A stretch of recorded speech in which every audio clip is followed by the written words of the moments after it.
بسم الله الرحمن الرحيم الحمد لله رب العالمين له النعمة وله الفضل وله الثناء الحسن وصلوات الله البر الرحيم والملائكة المقربين على سيدنا محمد أشرف المرسلين وحبيب رب العالمين وعلى جميع النبيين اللهم علمنا ما جهلنا وذكرنا ما نسينا وانفعنا بما علمتنا وزدنا علما وإنا نعوذ بك من حال أهل النار رب اشرح لي صدري ويسر لي أمري واحلل عقدة من لساني يفقه قولي آمين أما بعد الله تبارك وتعالى dit dans le Coran honoré وتعاونوا على البر والتقوى ولا تعاونوا على الإثم والعدوان, c'est-à-dire entraidez-vous pour les œuvres de bien et l'obéissance à Allah,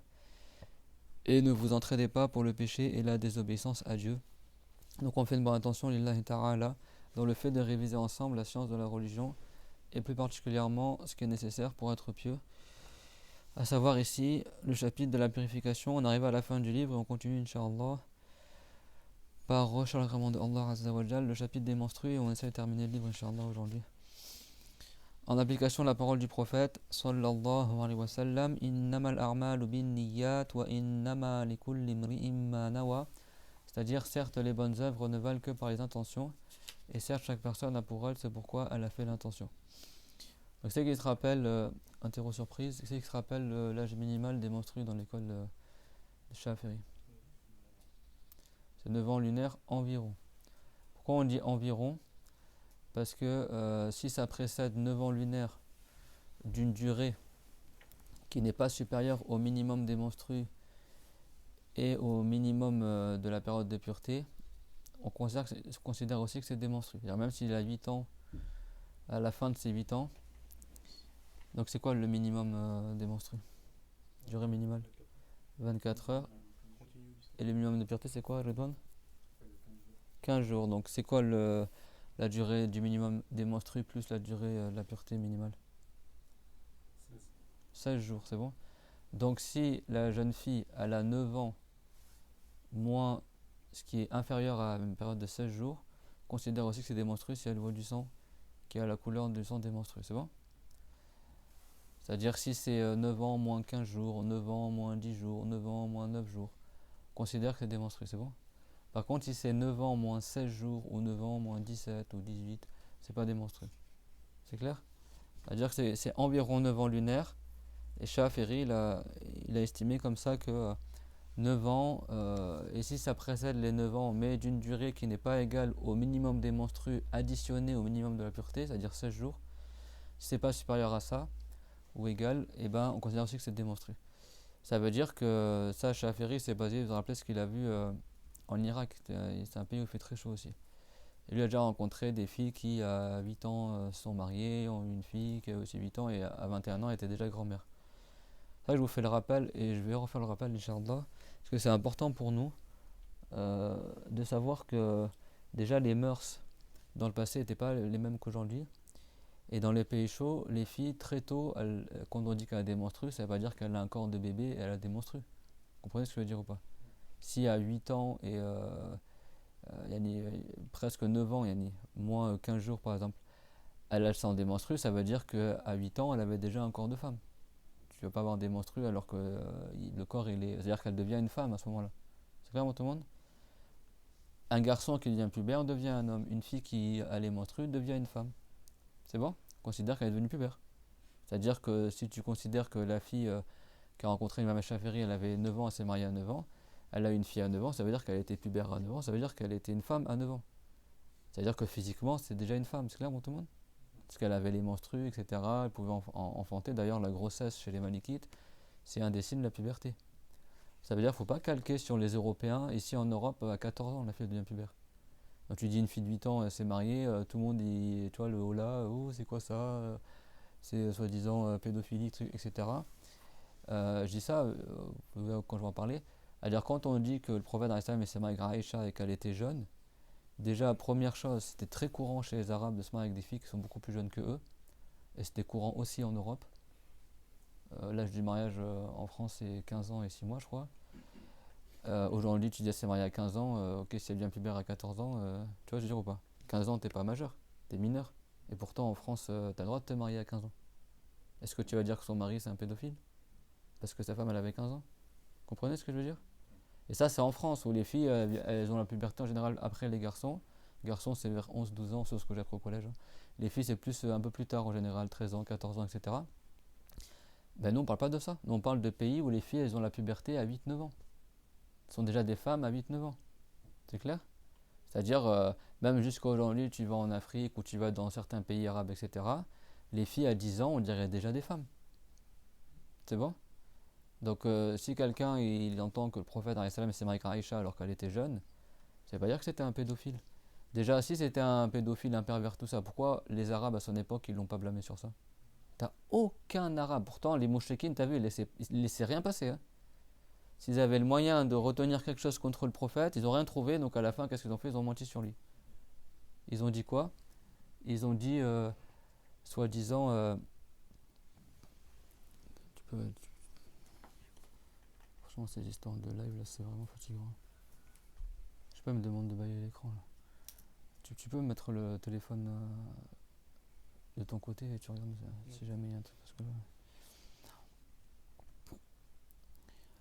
C'est-à-dire que le prophète Mohammed, tellement ils n'ont rien trouvé à dire contre lui qu'ils se sont mis à mentir sur lui.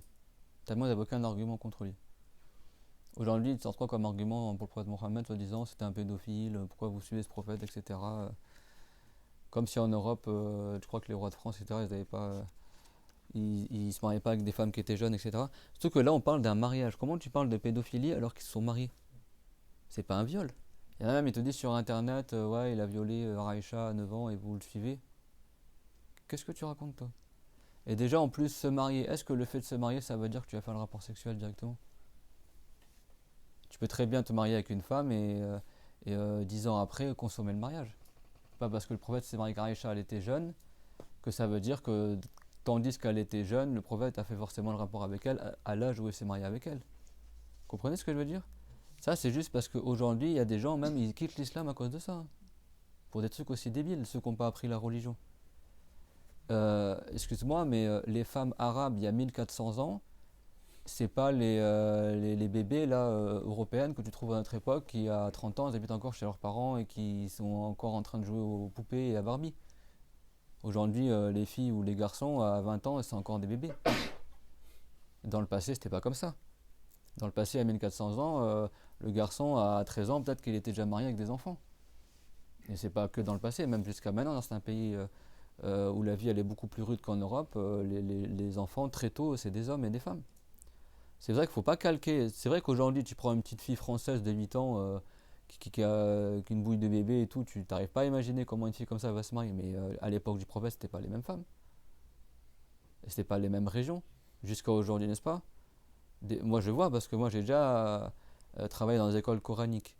Donc, tu as des enfants, tu sais, comoriens, africains, maghrébins, etc. Bah, j'ai déjà vu certaines classes où tu avais la fille, elle avait 9 ans, elle avait déjà limite un corps de femme. C'est connu ça, dans certains pays d'Afrique, etc. T'as pas, quand tu vas au collège, ça, t'as des gamins, des fois, ils ont 9 ans, ils sont plus grands que le prof, déjà. T'as pas des gosses à 9 ans, 10 ans, quand t'es à l'école primaire, ils ont déjà des physiques d'adolescents ou d'hommes, etc. T'es bon ou pas? Surtout chez les Africains, etc. Ou pas chez les gens de France.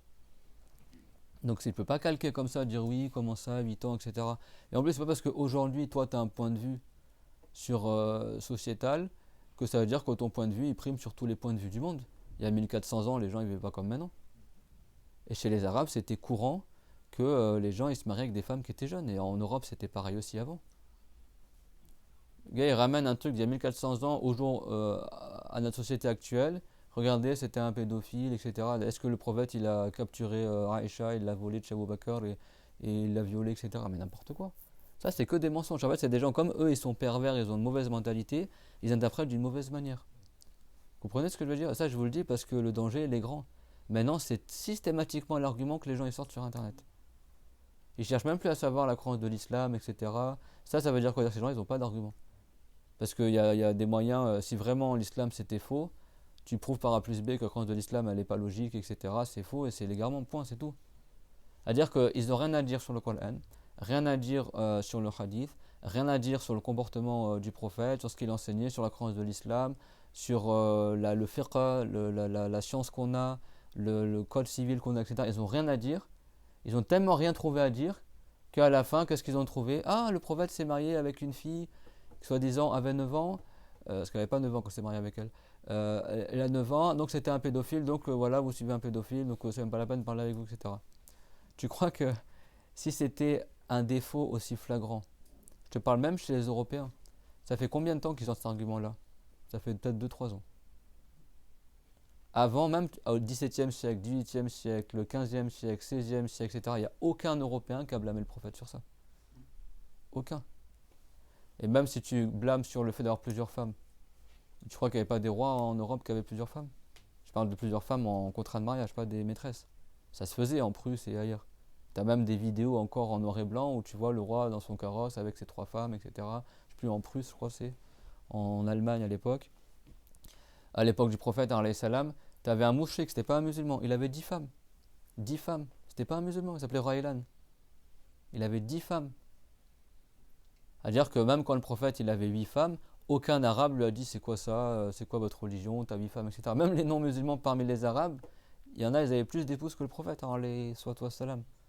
Et quand cette personne-là, ce mouchrik Raylan, il est rentré en islam, parce qu'après il s'est converti, et ben il a dit Ya Rasulallah, inni tarti rashuni soit, j'ai sous mon égide 10 femmes.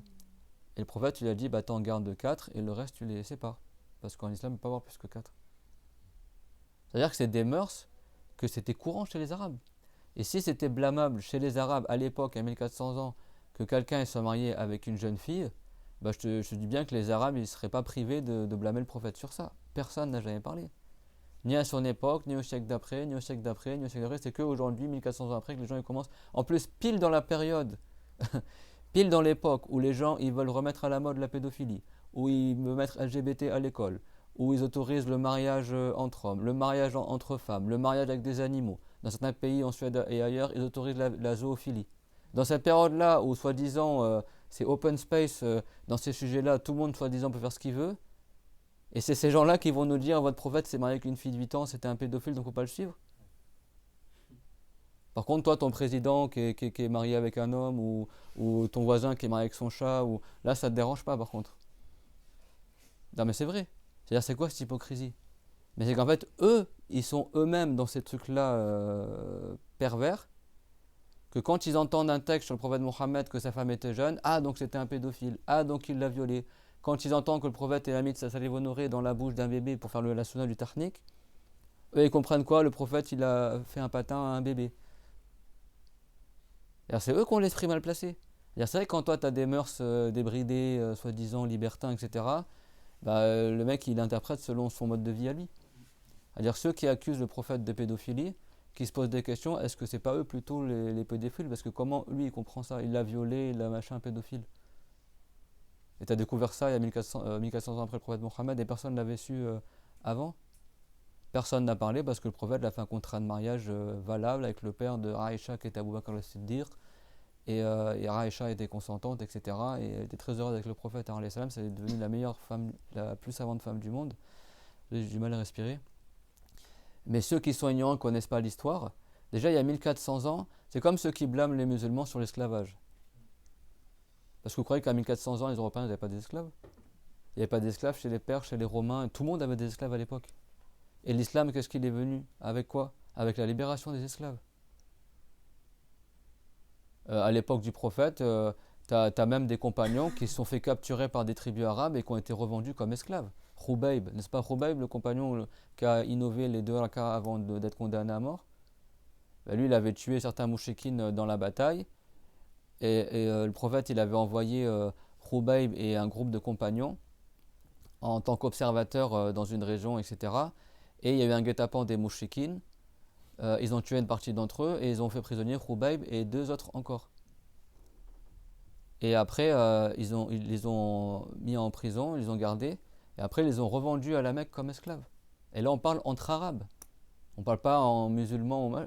Eux, ils ont capturé des musulmans, les ont revendus au marché à la Mecque. Et Khubayb, il a été racheté par qui? Par la famille du mouchrik qui l'avait tué lors de la bataille. Parce que la famille voulait se venger, donc ils ont exprès racheté Khubayb. Et ils l'ont emprisonné pendant plusieurs jours. Et après, ils l'ont condamné à mort. Et avant qu'il le condamne à mort, la famille, avant qu'il le tue, Khubayb a demandé qu'il le laisse faire une prière de raka.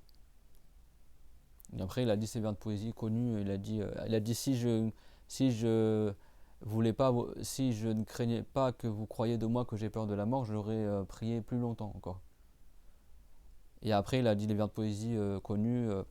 Lestu ubali hina uqtalu fillahi, dans le sens lestu ubali ala ayi jambin kana maslari. Je sais pas c'est quoi, bref, mais en gros, lestu ubali idha mitu musliman ala ayi jambin kana maslari. Ça veut dire je ne me soucie guère. J'ai ça parce que c'est des trucs, j'ai pas du tout prévu de parler de ça, donc tu peux pas te mémoriser tout d'un coup, Yanni. Dans le sens, je me soucie guère de quel côté je vais mourir en étant sur la droite ou sur la gauche, Yanni, tant que je meurs en musulman. Et après, il a dit, et Allah est tout puissant à bénir même un corps qui est déchiqueté en plusieurs morceaux, parce qu'eux, ils voulaient après le découper en morceaux et envoyer une partie de son corps à la tribu de Quraysh pour prouver qu'il était réellement mort. Et Dieu lui a envoyé un nuage de guêpes qui a recouvert le corps de Khubayb et ils n'ont pas réussi à prendre quelque chose de son corps. Et ça, c'est parmi les prodiges, ça c'est parmi les hadiths que Nawawi cite pour citer que les karamat des prodiges, des saints, ça existe. C'est bon? Et ben, Khubayb, il a été vendu comme esclave. Et c'était un musulman. Donc, en fait, les gens, tu sais, ils oublient tous les contextes historiques d'il y a 1400 ans. Ils oublient tous les mœurs que les gens avaient à cette époque-là. Ils te prennent un fait que c'est passé avec le prophète, ils te le ramènent en 2025, ils regardent ce qu'ils faisaient. Mais c'est sûr que si tu compares avec ce qui se passe aujourd'hui, que maintenant, les gens, soi-disant, tout le monde a des esclavages, soi-disant. Et après, ils sont là, oh, l'esclavage, l'islam, tout ça. Tu sais, c'est des Européens qui vont dire ça alors qu'eux, ils ont fait là des trucs dans l'esclavage, tu vois. En islam, il y avait des lois pour les esclaves. Tu n'avais pas le droit de les charger de travail, tu n'avais pas le droit de les nuire injustement. Et combien de péchés Allah Ta'ala il t'ordonne de libérer un esclave? Tu imagines, à chaque fois que tu dis Wallah et tu tiens pas parole, il faut que tu libères un esclave. Là aujourd'hui, si l'esclavage c'était encore, avec tous les jeunes qui disent Wallah, je peux te dire qu'il y aurait plein d'esclaves qui seraient libérés. Hein. Tu as plein de péchés en islam, et tu dois libérer un esclave. N'est-ce pas? Même si quelqu'un dit à son épouse je fais plus le rapport avec toi, pour expier, il libère un esclave. Il y a plein de péchés. Il y a même le chapitre de l'esclavage en islam, on l'appelle Kitab al-Atiq, le chapitre de l'affranchissement. C'est pas le chapitre comment tu rends esclaves les gens, c'est le chapitre comment tu libères les esclaves. Il y a qui parmi les endroits de la zakat? Il n'y a pas wafir riqab? C'est-à-dire quoi wafir riqab? Et dans les nuques, c'est-à-dire quoi les nuques? Les coups, Yani. Ça veut dire les coups des esclaves. Tu sais, les esclaves, ils sont, c'est une métonymie pour désigner l'esclave. Et ben ça veut dire qu'en islam, et ça écoutez bien, et ça c'est des choses, mémorisez-les parce que la plupart des musulmans ne le savent pas. Et après ils tombent sur des débiles sur internet qui leur disent regardez l'islam, l'esclavage, pédophilie, etc. Et il y en a qui quittent l'islam, il n'y en a pas qu'un qui quitte l'islam. Tous les petits jeunes là, de quartier là, qui n'ont pas appris la religion, je sais pas quoi répondre, ils pensent le mal et ils quittent l'islam pour des trucs aussi débiles. Je sais même pas si un jour il a été musulman la personne. Aussi il a appris la religion. Et ben parmi les endroits de la zakat, ouvrez bien grand vos oreilles. Il y a si l'esclave, il s'est mis d'accord avec son maître, qu'on appelle Mukatab, ça c'est un chapitre. Mukatab, c'est l'esclave pour qu'il soit affranchi. Il va voir son maître, et si le maître ne veut pas libérer, il peut faire un contrat avec son maître, que s'il donne telle somme d'argent, le maître il le libérera. Et bien c'est recommandé pour les musulmans d'aider l'esclave à réunir la somme pour qu'il soit libéré plus rapidement. C'est ce qu'on appelle fir riqab, c'est l'esclave et les musulmans. Et parmi les endroits de la zakat, il y a l'esclave qui a fait al-mukataba, yani le contrat avec son maître, et qui n'a pas assez pour payer pour s'affranchir, et on lui donne de l'argent de la zakat pour qu'il puisse rapidement payer la somme et être libéré. Et être libéré, c'est parmi les 8 ayants droit qui sont dans le Coran. Je ne sais pas si vous imaginez, il n'y a pas que le pauvre, il n'y a pas que l'endetté, le voyageur qui n'arrive pas à terminer son voyage, tout ça. Il y a aussi l'esclave qui doit réunir une somme pour être libéré, et on lui donne de la zakat pour qu'il soit libéré plus rapidement. Et ça c'est connu, l'islam il est venu avec l'encouragement de libérer les esclaves. Et je ne parle pas de l'encouragement de libérer les esclaves aujourd'hui. Je parle il y a 1400 ans où tout le monde avait des esclaves. C'est quoi les esclaves? Il y a une bataille ou un conflit où les gens ils t'attaquent sur la route, ils t'emprisonnent, ils te revendent comme esclave, quelle que soit la personne. D'ailleurs, le mot esclave en français, il dit ça vient du mot slave. Parce que les gens, ils arrivaient en Slovénie, je sais pas où là, capturaient des blancs européens et les revendaient comme esclaves. Et un esclave, ça n'a jamais été lié à la couleur noire, hein, ça n'a rien à voir. Il y a plein d'esclaves qui étaient blancs. Même les Arabes entre eux, les tribus arabes entre elles, qui étaient ennemies, si elles prenaient un prisonnier ou elles attaquaient des gens sur la route, ils les capturaient et les revendaient comme esclaves. C'est pour ça qu'en islam, c'est interdit de vendre un homme libre en tant qu'esclave. Pourtant, ça, les gens ils le faisaient à l'époque du prophète, les non-musulmans. Ils arrivent comme ça, c'est comme si quelqu'un dans la rue il te kidnappe, après il te revend comme esclave. C'est clair? Bah, l'islam, il a encouragé à libérer les esclaves. Donc, ils sont où les gens à dire, surtout en Afrique, là, oui, pourquoi vous êtes musulmans, apostasiés, revenez dans l'anémisme, c'est eux, les Arabes, ils nous ont envahis, ils nous ont mis en esclavage. Déjà, les pays Afrique noire, comme il a dit en Tajab et tout ça, ils n'ont jamais été conquis par les Arabes pour l'islam, ils sont rentrés en islam d'eux-mêmes. Les Africains noirs trouvaient que l'islam c'était bien, ils trouvaient que c'était la sagesse, c'était la vérité, ils sont convertis à l'islam sans guerre, hein. C'est juste le Maghreb qui a été conquis par les Arabes et que ça a été suite à des guerres que ça a été conquis. Les pays des Amazirs. Mais après tout le reste de l'Afrique noire, ça leur a plu, ils se sont convertis à l'islam. C'est comme aux Comores, c'est comme en Indonésie, etc. La grande majorité des pays musulmans n'ont pas été entrés en islam par l'épée, hein. Malaisie, Indonésie, tout ça, ils sont rentrés en islam parce qu'ils aimaient bien le comportement des commerçants yéménites qui étaient musulmans. Ils trouvaient que c'était des gens honnêtes et du coup ils se sont intéressés à leur religion et ça leur a plu et ils sont rentrés en islam. Et aux Comores, tu avais un saint, un savant qui est parti là-bas. Les gens se plaignaient qu'il y avait que des enfin, qu'ils devaient à chaque fois offrir en sacrifice une femme, etc. Et en fait, le saint, il a très bien compris qu'il y avait un djinn en fait qui se moquait d'eux et qui vivait dans l'océan et qui à chaque fois il abusait de la femme et il la tuait, etc. Et puis tu sais, les djinns des fois ils vont dans l'eau et ils provoquent des raz de marée, comme ça se passait dans le Nil aussi à l'époque. Les crues, des fois, c'est les djinns qui pour unir les gens, tout ça, et du coup, ils te demandent après que tu décorches des trucs, tu jettes dans l'eau, ou des trucs où tu fasses sacrifice pour eux, pour pas que. Et donc, eux, à chaque fois, il se passait des problèmes, donc chaque année, ils prenaient la plus belle fille ou la plus jeune fille une fille qui est vierge et tout ça, ils la ramenaient sur la plage et tout ça, et après, la laissaient la nuit, se faisait violer par le djinn. Eux, ils savaient pas c'était quoi, ils pensaient que c'était des esprits, je sais pas quoi, et après, ils la retrouvaient morte le lendemain. Et chaque année, ils faisaient ça dans l'espoir qu'elle soit protégée. Et le savant, il est arrivé, il a compris ce qui se passait. Et il a dit, ben, au lieu de ramener la fille vierge, vous mettez moi à sa place. Et du coup, bah, le djinn, il est arrivé la nuit, lui, il a commencé à réciter Ayat al-Kursi ou le Qur'an, tout ça, et du coup, ça fait fuir le djinn, il n'est plus jamais revenu. Et après, l'île, ils n'ont plus jamais eu de problème. Et c'est comme ça que les Comores sont rentrés en islam. C'est un Fundi qui m'a raconté ça. Ça s'est passé avec d'autres îles aussi. Ils sont rentrés en islam comme ça, parce qu'ils ont vu que l'islam c'était la vérité, il les a libérés de ce fardeau-là. Et ne vous laissez pas avoir par les gens qui. Quand tu vois que les gens ils se servent d'arguments comme ça pour combattre l'islam, c'est qu'ils n'ont aucun argument. Tu parles d'esclavage, vas-y, chez les pharaons, il y a bien l'esclavage aussi. Tu crois que Pharaon, il n'y avait pas d'esclaves à son époque? L'esclavage, ça existe depuis l'époque de Nour, depuis l'époque de Nour. Donc, si tu veux sortir l'esclavage, ce qui s'est passé au Moyen-Âge en Europe, etc., où bien on ressort les dossiers de l'Inquisition chrétienne, tout ce qu'ils ont fait, comment ils torturaient les gens vivants et leur arrachaient la peau vivant.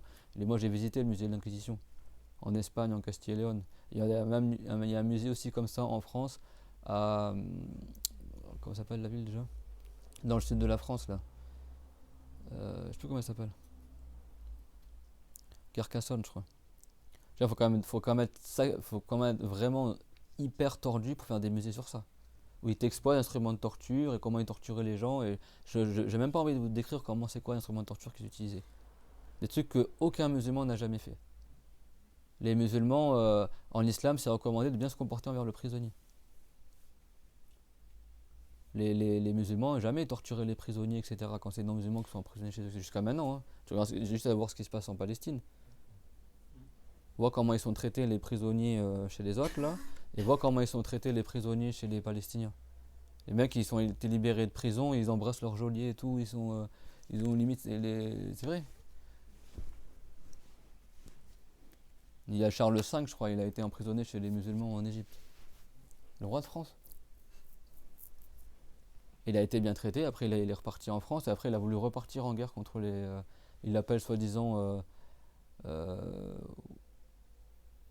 il lui dit que c'est un saint, soi-disant, parce que c'est parmi un des rois de France qui a fait le plus de croisades contre les musulmans.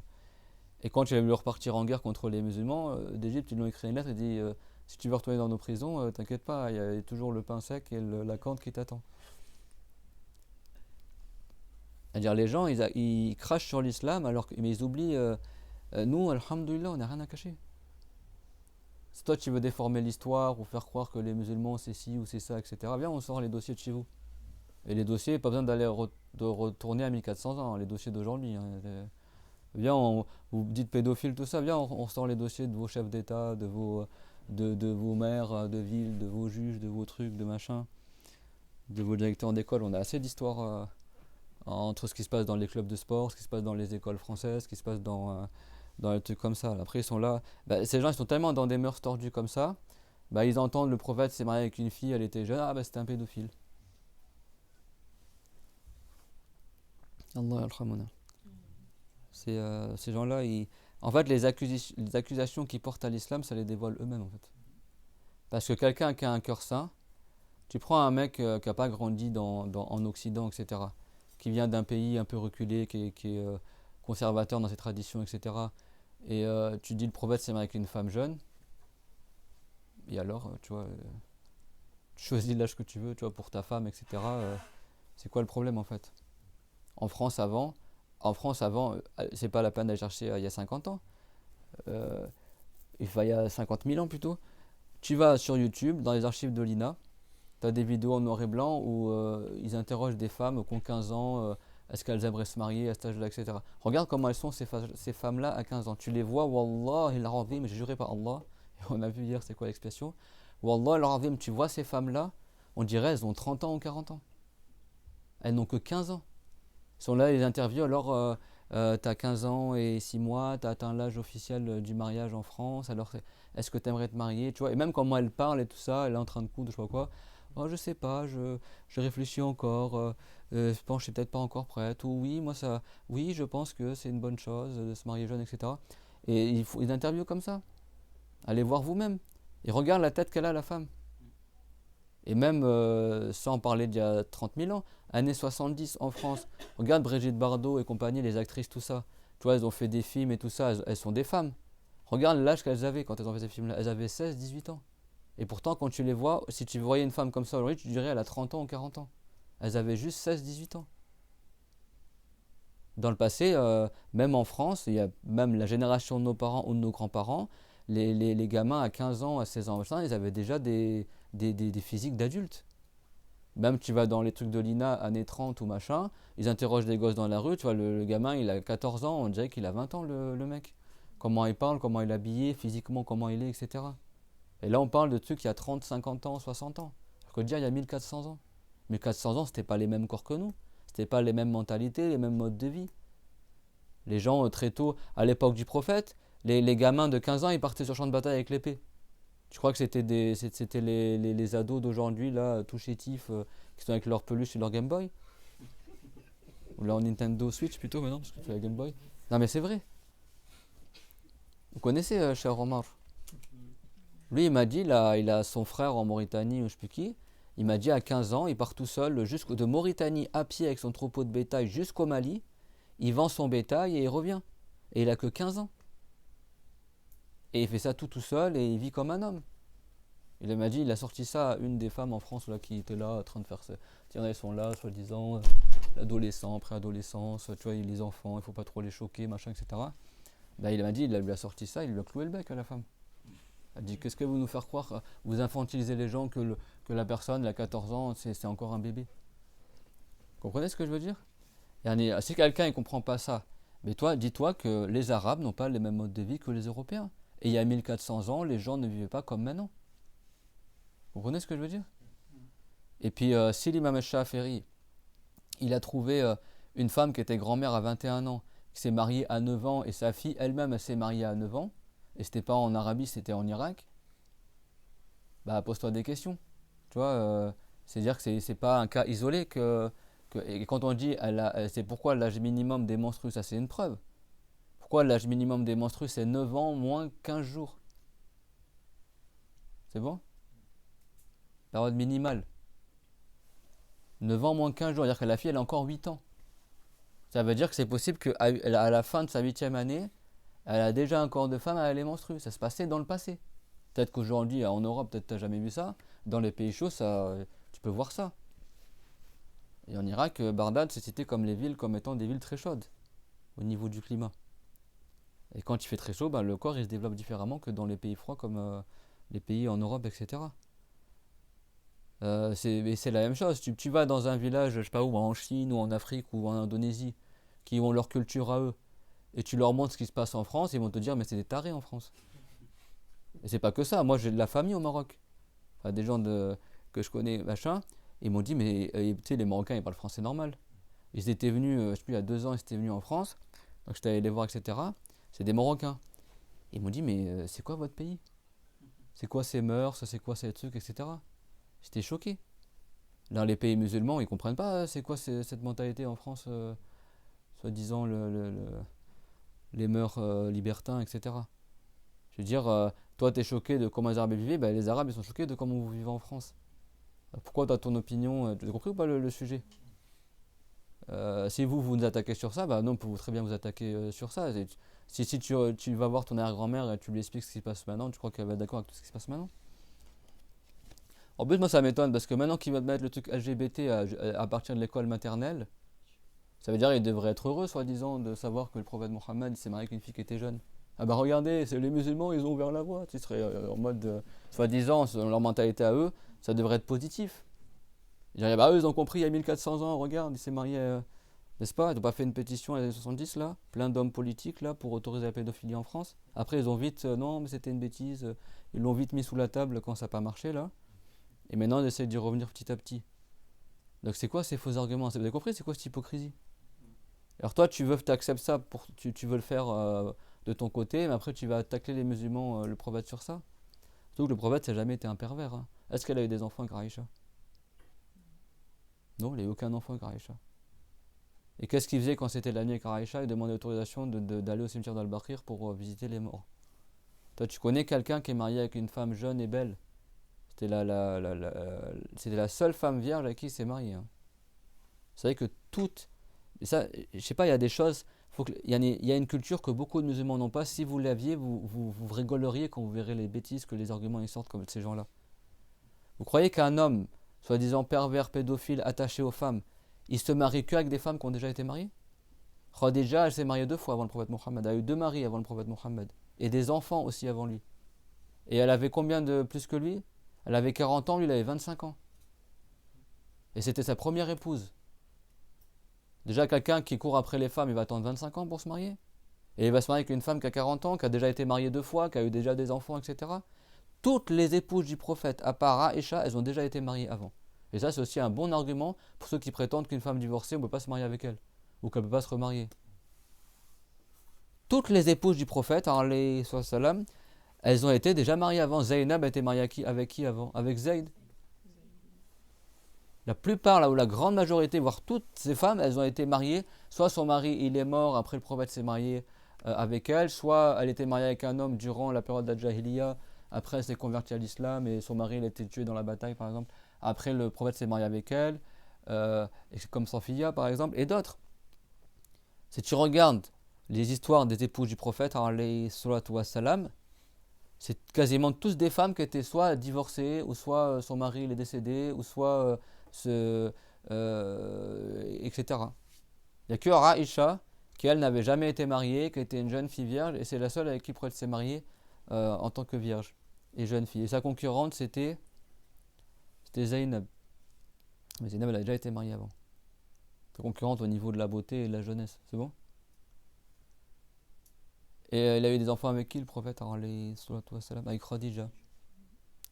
Je veux dire, quand tu as 11 femmes et tu as juste des enfants avec une seule femme, et si quelqu'un il court après les femmes, n'est-ce pas? Il y a plein d'histoires comme ça. De chanteurs ou d'acteurs, ils ont 15 enfants, tu as 3 enfants avec celle-ci, des enfants hors mariage, n'est-ce pas? Même avec des présidents. Faut pas citer de nom. D'accord? N'est-ce pas? La fille cachée ou le fils caché ou machin, etc. Si quelqu'un il couche beaucoup avec les femmes, forcément, surtout à l'époque du prophète, il n'y avait pas les moyens contraceptifs d'aujourd'hui. Donc si quelqu'un il couche, excusez-moi du terme, mais bon, il fait beaucoup le rapport avec des femmes, tout ça, il a plein d'enfants de tous les côtés, etc.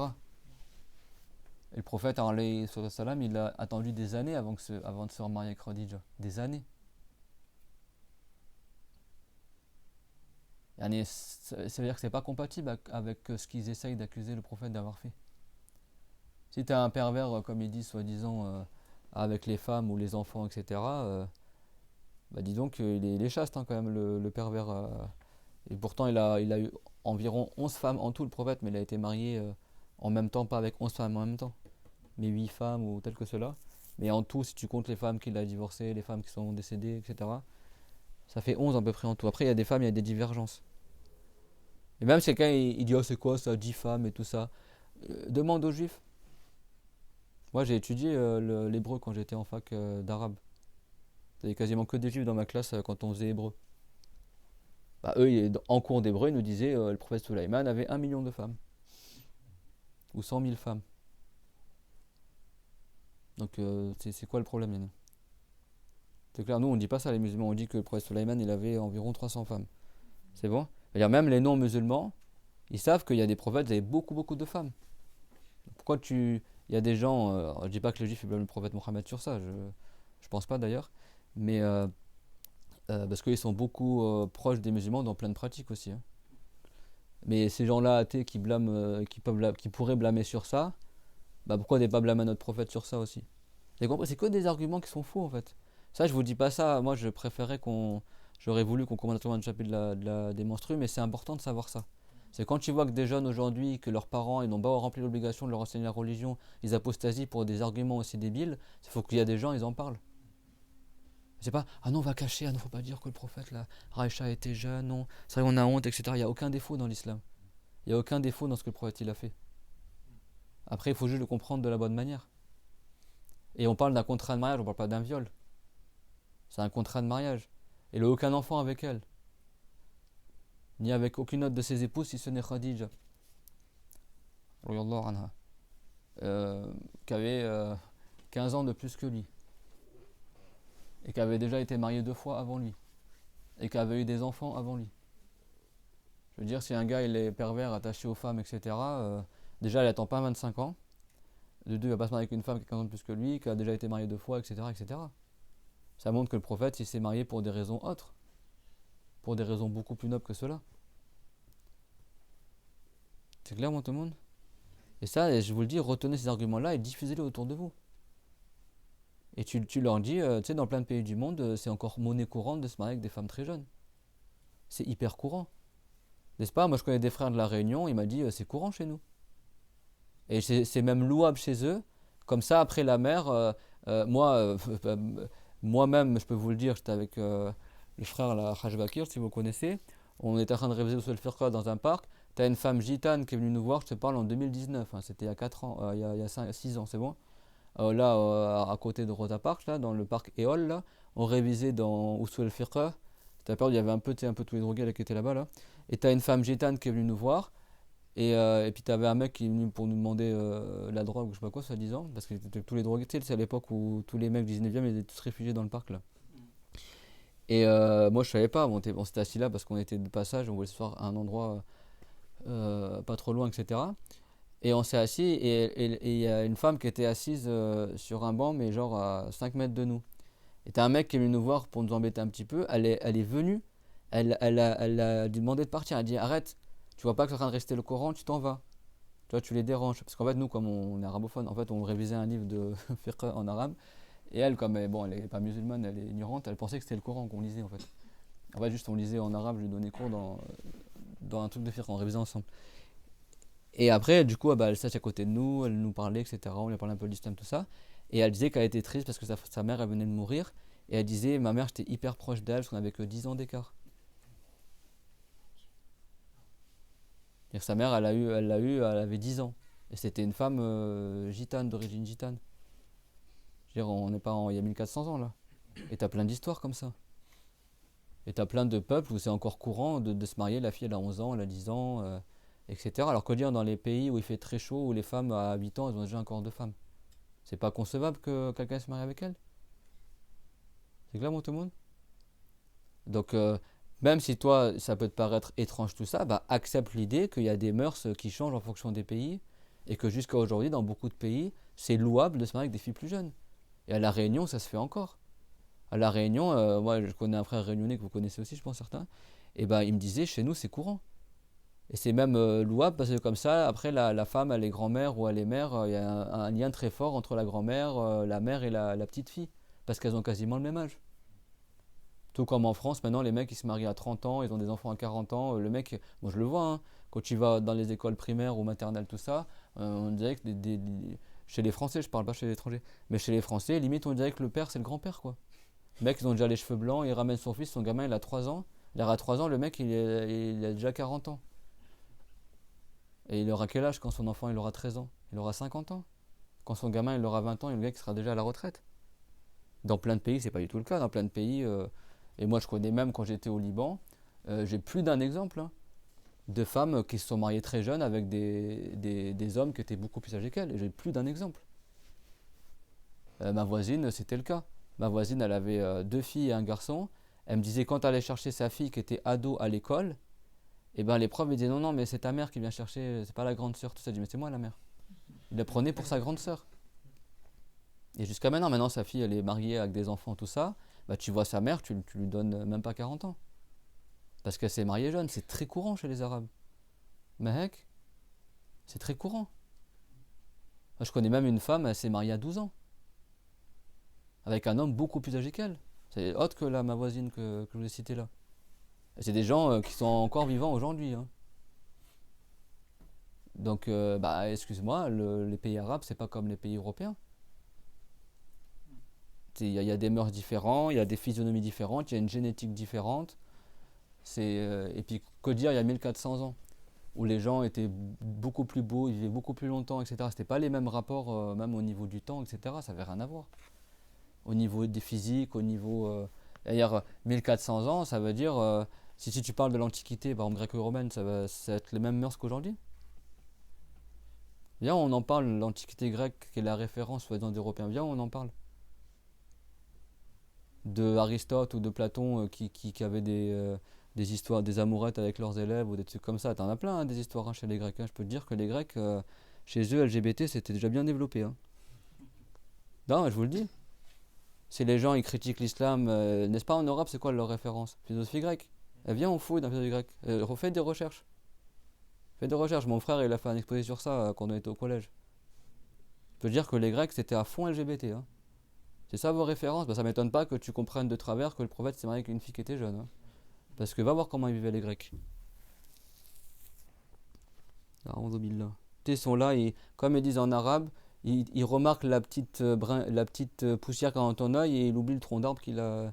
Et il voit le petit défaut chez toi et il oublie le tronc d'arbre qu'il a dans son œil. Chez lui, il voit le petit grain de poussière sur l'autre, mais il oublie toute la crasse qu'il a sur lui. C'est exactement ça. Si ces gens-là, ils essaient de trouver la petite bête en islam, ils ont tellement cherché qu'ils n'ont rien trouvé si ce n'est que ça. Viens, on va voir c'est quoi ta religion, c'est quoi ton origine, c'est quoi tes références. Viens, on regarde ensemble. Jabil, il va vite se carapater, comme diraient certains. Viens, on regarde, parce qu'aujourd'hui, les athées en France, c'est quoi leur référence? Comme ils n'ont plus de religion, bah, leur religion, c'est la philosophie. Bah, viens, on regarde comment ils vivaient Aristote, comment ils vivaient Platon, qu'est-ce qui se passait à son époque, etc. On regarde c'était qui les pédophiles, etc.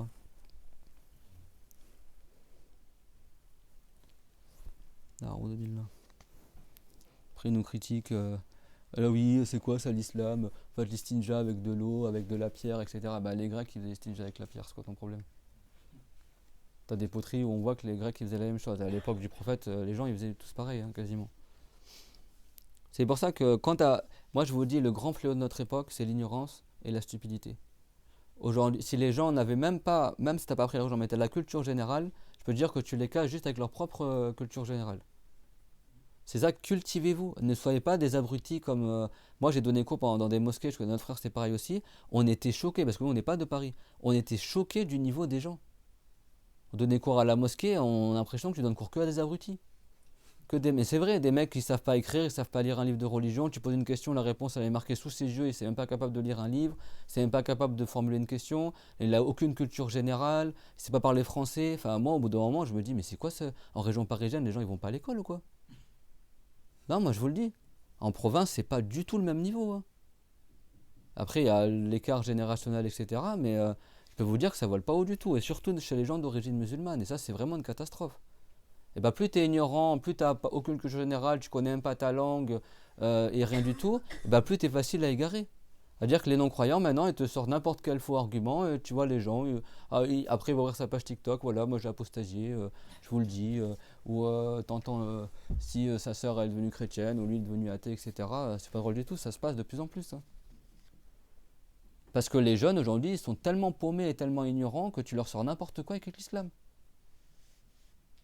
D'ailleurs, c'est un argument pour être un pédophile, mais avec tout ce que je sais sur ce qui se passait, vois toutes les histoires des rois de France, ceux qui avaient les mignons et les mignonnes et machin, et qui faisaient des rendez-vous à tel tour ou machin, et puis ce qui se passait entre François Ier et Noir de Vinci et compagnie, tu avais un tunnel secret. Moi j'ai visité le Château de la Loire, donc je peux vous le décrire. Enfin, il y a eu plein d'histoires hyper tordues, hein, les rois de France, etc. Ils avaient autant des amants que des amantes, hein. C'est depuis des siècles en France, la monarchie et machin, et c'est rempli de pédophilie, de trucs. D'orgies et compagnie, etc. Et c'est aussi les orgies et machin, c'est connu aussi chez les Grecs et les Romains, hein. Donc vous parlez de quoi en fait?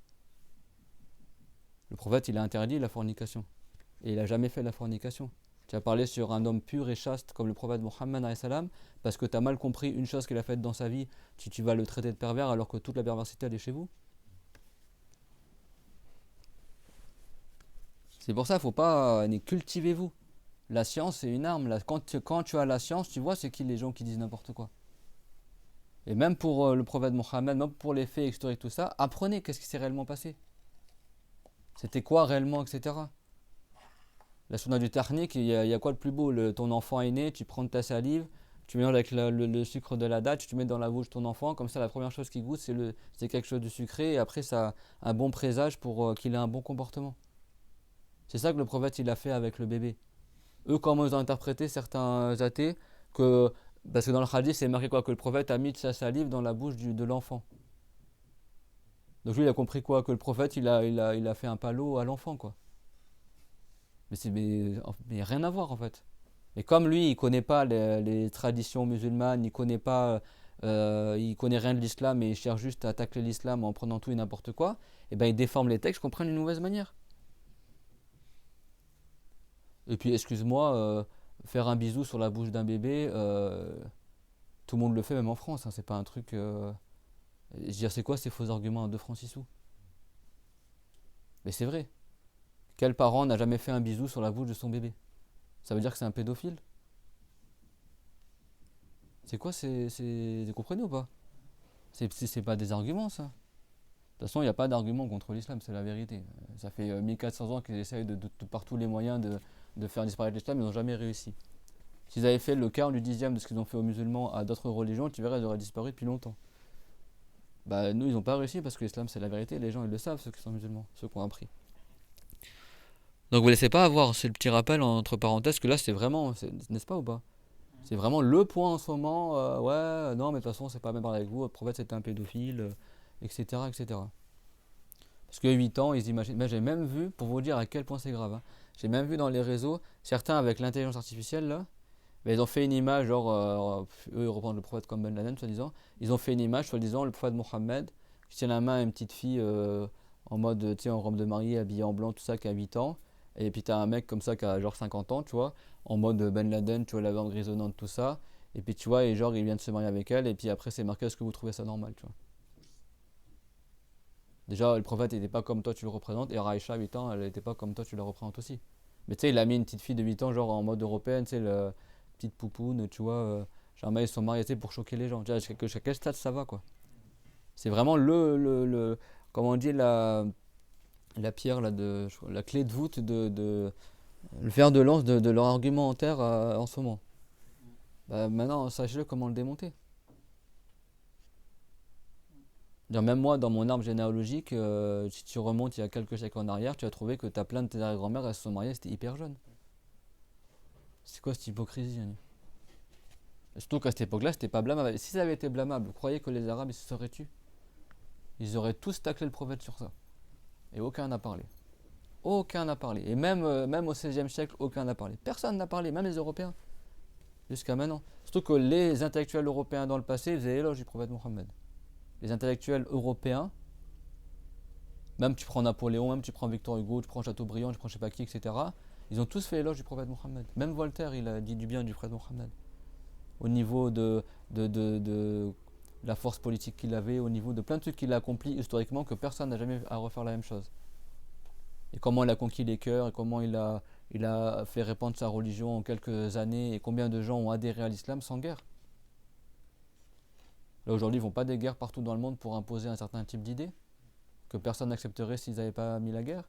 Et encore, il y a des pays qu'ils ont mis à feu à sang, et malgré ça, ces pays-là n'ont toujours pas adopté le système qu'ils veulent. Bah, l'islam n'a pas eu besoin de faire tout ça. La plupart des pays musulmans, aujourd'hui, les plus grands pays musulmans, n'ont pas été conquis par les guerres musulmanes. Même en Afrique, par le Maghreb, tout le reste de l'Afrique noire, ils ont embrassé l'islam. Par amour envers les musulmans, etc. Et c'est pareil, Indonésie, Malaisie, c'est là où il y a 1 milliard de musulmans. Il n'y a jamais eu de guerre là-bas pour que les gens y rentrent en islam. Ils se sont convertis d'eux-mêmes à l'islam. Parce qu'ils ont vu que cette religion-là, c'était la vérité et que c'était mieux que ce qu'ils faisaient. Et vous croyez que ces gens-là, ils ne savaient pas que le prophète s'est marié avec Aïcha alors qu'elle était jeune? C'est un secret de polichinelle, soi-disant. Et personne n'a jamais blâmé cela. Même les non-musulmans n'ont jamais blâmé cela, parce qu'avant, c'était courant. Et maintenant, ils sont tatillons sur ça, etc. Pile à l'époque où ils autorisent le mariage avec son chat et la zoophilie, etc., ils vont être tatillons sur ça. Mais c'est quoi cette hypocrisie, en fait? La rigueur, à l'époque où il n'y avait rien du tout, tu vois... c'est bon. Ça, c'est incroyable, cette époque-là. Ils vont se débrider à des limites hyper extrêmes dans certains sujets. Mais quand c'est pour les musulmans, ils sont là, limite, le prophète, il a, je sais pas moi. Bon, maintenant, ils te sortent quoi? Le hadith de Aïcha, que elle frottait les habits du prophète pour enlever les traces de sperme. Ils font toute une liste de hadiths, genre en fait, alors regardez, elle a enlevé les traces de sperme, il roule un patin à un bébé, il s'est marié avec une fille devant. Tu vois, ils déforment tout pour. Et c'est quoi en fait? Le prophète, c'est un homme, et il a eu des enfants. Comment il peut avoir des enfants s'il n'a pas de sperme? Et ses épouses, il a pas des fois il y a du sperme sur l'habit. Ce hadith-là, il n'y a aucun tabou. On le cite dans le chapitre de la purification. C'est de là que les chaférites, ils en ont déduit que le sperme n'est pas impur. Parce que Aïcha se contentait de le gratter de l'habit du prophète sans le laver avec de l'eau. C'est quoi le problème? Le prophète, c'est un être humain. C'est vrai que le prophète, parmi la complétude d'un homme, c'est qu'il puisse avoir des enfants, etc. C'est quoi le problème en fait? Parce que c'est un prophète, il n'a pas de sperme, il a pas de. Comment il fait des enfants alors? Vous comprenez ce que je veux dire? Et c'est étonnant qu'une femme elle lave les habits de son mari, ça se faisait pas avant. Et si le mari il lave les habits de sa femme, il va pas trouver des traces de menstrues dessus. Tu vas trouver ça indécent? Elle lave les habits de son mari, elle va pas trouver des fois des traces comme ça sur les habits de son mari. C'est quoi le problème en fait? Et en fait, il est où le dénigrement de l'islam dans ça, Yanni? Parce que toi, ta femme n'a jamais lavé tes caleçons ou des trucs comme ça, il n'y a jamais eu des trucs comme ça? C'est quoi en fait le problème? C'est quoi le rapport? Après, c'est un être humain, c'est tout. Mais eux, tu sais, ils te tournent d'une manière que c'est un pervers, tu vois. Mais c'est toi qui comprends mal en fait. Comment ce hadith-là, moi, je le connais depuis des années. Ça m'a jamais dérangé. Au contraire, c'est une preuve qui prouve que le sperme il est pas impur, etc. On le cite, c'est même pas un secret, c'est marqué même pas dans les livres d'histoire du prophète, c'est marqué dans les livres des fiqh. Il est où le problème? Eux sont tombés sur ça, avec leur esprit mal placé.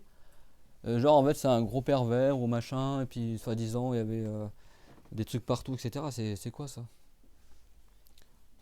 Viens, on voit un peu l'histoire de vos rois de France et l'histoire de tel truc, etc. Tu vois. N'importe quoi, c'est vraiment. Cultivez-vous, hein, la science, plus t'es ignorant, plus t'es facilement égarable. Hein. Même de manière générale, cultivez-vous. Parce qu'aujourd'hui, ils sont tellement ignorants les gens que les apostats là, ou les athées ou machin, ils sortent tout et n'importe quoi pour combattre l'islam. Et les petits jeunes là, les nouveaux venus là, qui ont 15 ans, 20 ans, etc., tu les vois, ils s'égarent en masse, ou alors ils sont comme ça dans le doute. Je suis plus très sûr si je vais rester musulman, ou est-ce que c'est vraiment la vérité? C'est ça. C'est un devoir de parler de ça. Allez-vous enseigner à vos enfants, à vos familles, à vos petits frères, à vos petites soeurs, etc. Et enseigner aussi comment ils vivent les Européens et comment ils vivaient les rois de France et comment ils vivaient les Grecs et les Romains. Je peux te dire que tu as vite relativisé. Hein. Ok, c'est comme ça les Européens. En fait, non, en fait, l'islam ça va. C'est soft par rapport à ce qu'ils font les Européens, etc. La hawla wa la quwwata illa billah. Taïb. Donc on lit la dernière mas'ala du livre, Inch'Allah. Où est-ce qu'on est arrivé dans le livre? Et ça, c'est épuisant parce qu'en fait, les non-musulmans, ils font exprès de diffuser ces égarements-là pour nous empêcher d'apprendre la religion. Ça marche d'un côté, mais on va pas faire tout le cours sur ça. Et ça, sachez-le aussi. Et que chacun parmi vous, il ait un rôle à jouer pour la religion. Soyez pas des étudiants amorphes comme la plupart des gens, ils prennent des cours, ils enseignent pas. Et comme beaucoup de savants à notre époque aussi. Hein. Et je dis pas ça en rigolant, c'est une réalité. Ils sont où les savants? Ils font quoi là maintenant, c'est les convertis qui vont défendre la religion. Ils sont où les savants? Vous croyez que dans les pays musulmans, ils connaissent pas ces hadiths-là? Ils n'ont pas appris le Coran. Pourquoi ils parlent pas les gens? Pourquoi les savants, ils n'enseignent rien du tout dans les mosquées? T'as même certains pays musulmans au Maghreb ou ailleurs, des fois, ils arrêtent, la police, ils arrêtent certains imams ou certains enseignants, tout ça. Ils leur posent quoi comme question? Tu dis quoi de Mutamia? Tu dis quoi de... En fait, ils essayent de savoir si c'est un terroriste ou un extrémiste. Ils savent que tous ils suivent Mohammed ibn al-Wahhab. Et ils lui posent ces questions-là. Donc si toi tu réponds que t'es pas avec eux, ils te relâchent. Donc ça veut dire qu'eux, ils savent que c'est des égarés. Pourquoi leur gouvernement, ils parlent pas? Pourquoi leurs imams, ils parlent pas? Mais les services secrets, ils le savent, mais ils en parlent pas aux gens. C'est quoi cette hypocrisie généralisée dans plein de pays musulmans et même dans les mosquées, etc. C'est pour ça qu'aujourd'hui, à notre époque, il y a vraiment... les musulmans sont une masse, on est 1 milliard, mais sur les 1 milliard, compte sur les doigts d'une main ceux qui œuvrent pour la religion. Hein. Et ceux qui enseignent la religion, c'est très très grave. Et chacun parmi nous qui se pose des questions. Hein. Si quelqu'un parmi nous il est capable d'enseigner l'islam et ne le fait pas, il est grand pécheur. Il est facile qu'il est grand pécheur. Il n'est pas agréé par Allah. À notre époque où tu trouves un enseignant pour 100 000 personnes, toi tu prends le luxe de ne pas enseigner. Si tu es capable d'enseigner, je parle. Si tu n'es pas capable, apprends mon frère ou ma soeur. Mais si tu es capable, tu as le niveau pour enseigner, tu as appris, tu vois, comme nous, tu as des références, et toi tu restes chez toi, tu fais rien pour la religion, bah tu es sûr que tu n'es pas pieux. Hein. Tu es un grand pécheur, tu es maudit par Allah. Avec toutes les loups là, qui sont autour de l'islam et qui égarent les gens, et toi tu acceptes de rien faire. Que chacun il se pose des questions. Hein. Que chacun il œuvre pour la religion. Parce que tout ça, là, les TikTok, les WhatsApp, les machins, moi je vous le dis, c'est que des stratégies pour endormir la jeunesse musulmane. Pour que le potentiel qu'on a chez nos jeunes, il soit perdu avec le foot, avec le rap, avec les machins, on les endort avec les réseaux sociaux, comme ça il n'y a aucun jeune musulman qui est au service de la religion de l'islam. Parce qu'ils savent que les musulmans ils font beaucoup d'enfants et qu'il y a beaucoup d'enfants musulmans. Bah, si chacun il œuvre pour la religion, tu verras comment le bien il se propage. Et tu verras aussi comment la propagande anti-islam qui monte sur l'islam, les gens ils verront l'arrêté de l'islam que c'est pas les mensonges et le terrorisme que les gens y propagent. Mais si tous les musulmans sunnites ils sont tous endormis chez eux dans le rap et dans le foot, ben ils laissent la part belle aux égarés et c'est ce qui se passe exactement à notre époque. Et ça veut dire qu'il y a beaucoup de grands pécheurs parmi nous. C'est tout. Il y a beaucoup de grands pécheurs, des gens ils font pas ce qu'il faut pour la religion. Et après c'est 3 personnes qui doivent faire le travail des savants et défendre la religion. Bah, bonheur à ceux qui font ce travail-là, parce qu'ils auront beaucoup de récompenses au jour dernier. Et ceux qui l'ont pas fait, bah, ils méritent le dur châtiment, s'ils étaient capables de le faire. Donc, on est dans le livre, on a arrêté où? Vous me notez où est-ce qu'on arrive à chaque fois? Déjà, ceux qui n'ont pas le livre, je vous dis la même parole que le cher disait. Talibul ilmi bila kitab, un étudiant de religion, il n'a pas de livre. Question rhétorique. C'est-à-dire que si t'as pas de livre, t'es pas un étudiant de la religion. On arrivait où dans le livre? Bah c'est vrai, c'est... Moi je suis enseignant, j'ai mon livre. Alors que je pourrais faire cours sans livre. Hein. Je pourrais vous faire le cours sans le livre. Mais je lis dans le livre exprès juste pour que vous ayez par transmission ce qui est marqué dans votre livre. Mais je pourrais très bien faire le cours sans le livre. Et malgré ça, j'amène mon livre. Toi, t'as pas pris le livre par transmission, tu viens même pas avec ton livre. C'est pas normal. Personne ne peut me dire où est-ce qu'on est arrivé dans le paragraphe. Là, vous mettez pas un trait, la date. Combien de fois on a fait ce rappel là? Que Dieu nous guide, hein, Amine. Vous savez pas en fait qu'est-ce que tu as pris par transmission, qu'est-ce que tu n'as pas pris. Vous notez pas en fait qu'est-ce qui a été lu, qu'est-ce qui n'a pas été lu, il nous reste ça. Personne noté. C'est-à-dire que là on est combien? On est une dizaine, personne n'a noté dans son livre où est-ce qu'on est arrivé.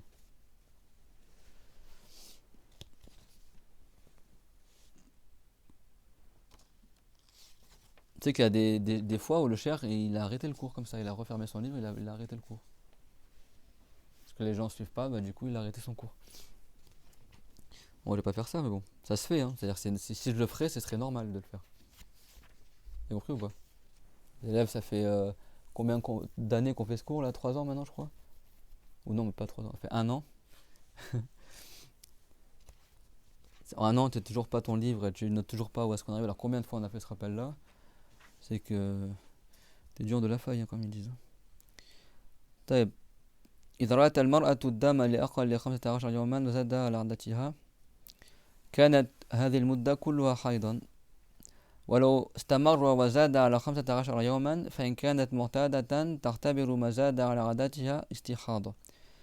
Donc on est arrivé dans le cas où le sang est franchi le 15e jour, c'est bon? C'est marqué utilité, si la femme elle voit du sang avant le 15e jour, qui est plus que son habitude, elle considère que toutes ces périodes-là c'était des menstrues quand même. C'est-à-dire que c'est pas une condition que la femme chaque mois ait le même durée des menstrues. Si le mois d'après elle a une nouvelle période de sang qui est plus longue que le mois d'avant, mais le sang s'est arrêté avant la fin des 15 jours, bah, elle se dit ce mois-là j'ai plus que d'habitude. Et ça devient sa nouvelle habitude, c'est bon? إذا زاد نزول الدم أكثر من عادتها في الشهر الماضي لكن توقف قبل انتهاء 15 يوما لا تقول الزيادة على عادته هو استحاضة ولا تقول كل هذا حيض لكن تقول هذا الشهر صار أكثر من العادة. Mais en revanche, si le sang il continue à couler et il franchit le 15e jour, alors quoi il franchit le 15e jour? C'est-à-dire que c'est quoi la durée maximale des menstrues? C'est 15 jours, c'est bon? Et il s'arrête pas et il franchit le 15e jour sans s'arrêter. Donc là, du coup, il y a un problème. C'est quoi le problème? C'est que, en fait, cette femme-là, elle sait pas exactement où est-ce que son sang des menstrues s'est arrêté. C'est bon? Alors, quand le sang est franchi le 15e jour, ce qu'après le 15e jour, si elle sait que dans la période d'avant c'était des menstrues, ce qui est en plus des 15e jours, ça c'est forcément du sang de maladie. C'est bon? Mais ce qui est avant le 15e jour, c'est pas forcément du sang des menstrues. C'est bon? Donc comment elle peut distinguer qu'est-ce qui est des menstrues dedans et qu'est-ce qui n'est pas des menstrues? Il y a 3 cas de figure. C'est bon, là je fais son livre. 3 cas de figure. Soit elle n'a jamais eu les menstrues dans sa vie, c'est la première fois qu'elle a les menstrues et la première fois elle a eu ça. Qu'est-ce qu'elle fait? Considère que les 24 heures, les premières 24 heures c'était des menstrues et tout le reste c'est pas des menstrues. C'est-à-dire qu'elle considère que son habitude c'est le minimum des menstrues. 24 heures, c'est bon, Shannon? Elle n'a jamais eu les menstrues avant. C'est bon? Elle n'a jamais eu les menstrues. C'est la première fois de sa vie qu'elle a les menstrues qui commencent. Et il se trouve que la première fois qu'elle a eu les menstrues, le sang a franchi le 15e jour sans s'arrêter. C'est clair, mon tout le monde? Qu'est-ce qu'elle se dit? Elle se dit, moi, j'ai pas d'habitude dans les menstrues, donc je peux pas me référer à une habitude. Considère que le premier jour, le 24 heures, le premier 24 heures, c'était des menstrues et tout le reste, c'est du sang de maladie. C'est bon? Et donc, si ça perdure dans les mois suivants, et à chaque fois, elle fera le roussoul au bout de 24 heures. Elle se dit, moi, mon menstru, c'est 24 heures et le reste, c'est du sang de maladie. C'est bon? Si tous les mois, le sang, il dépasse le 15e jour, c'est bon?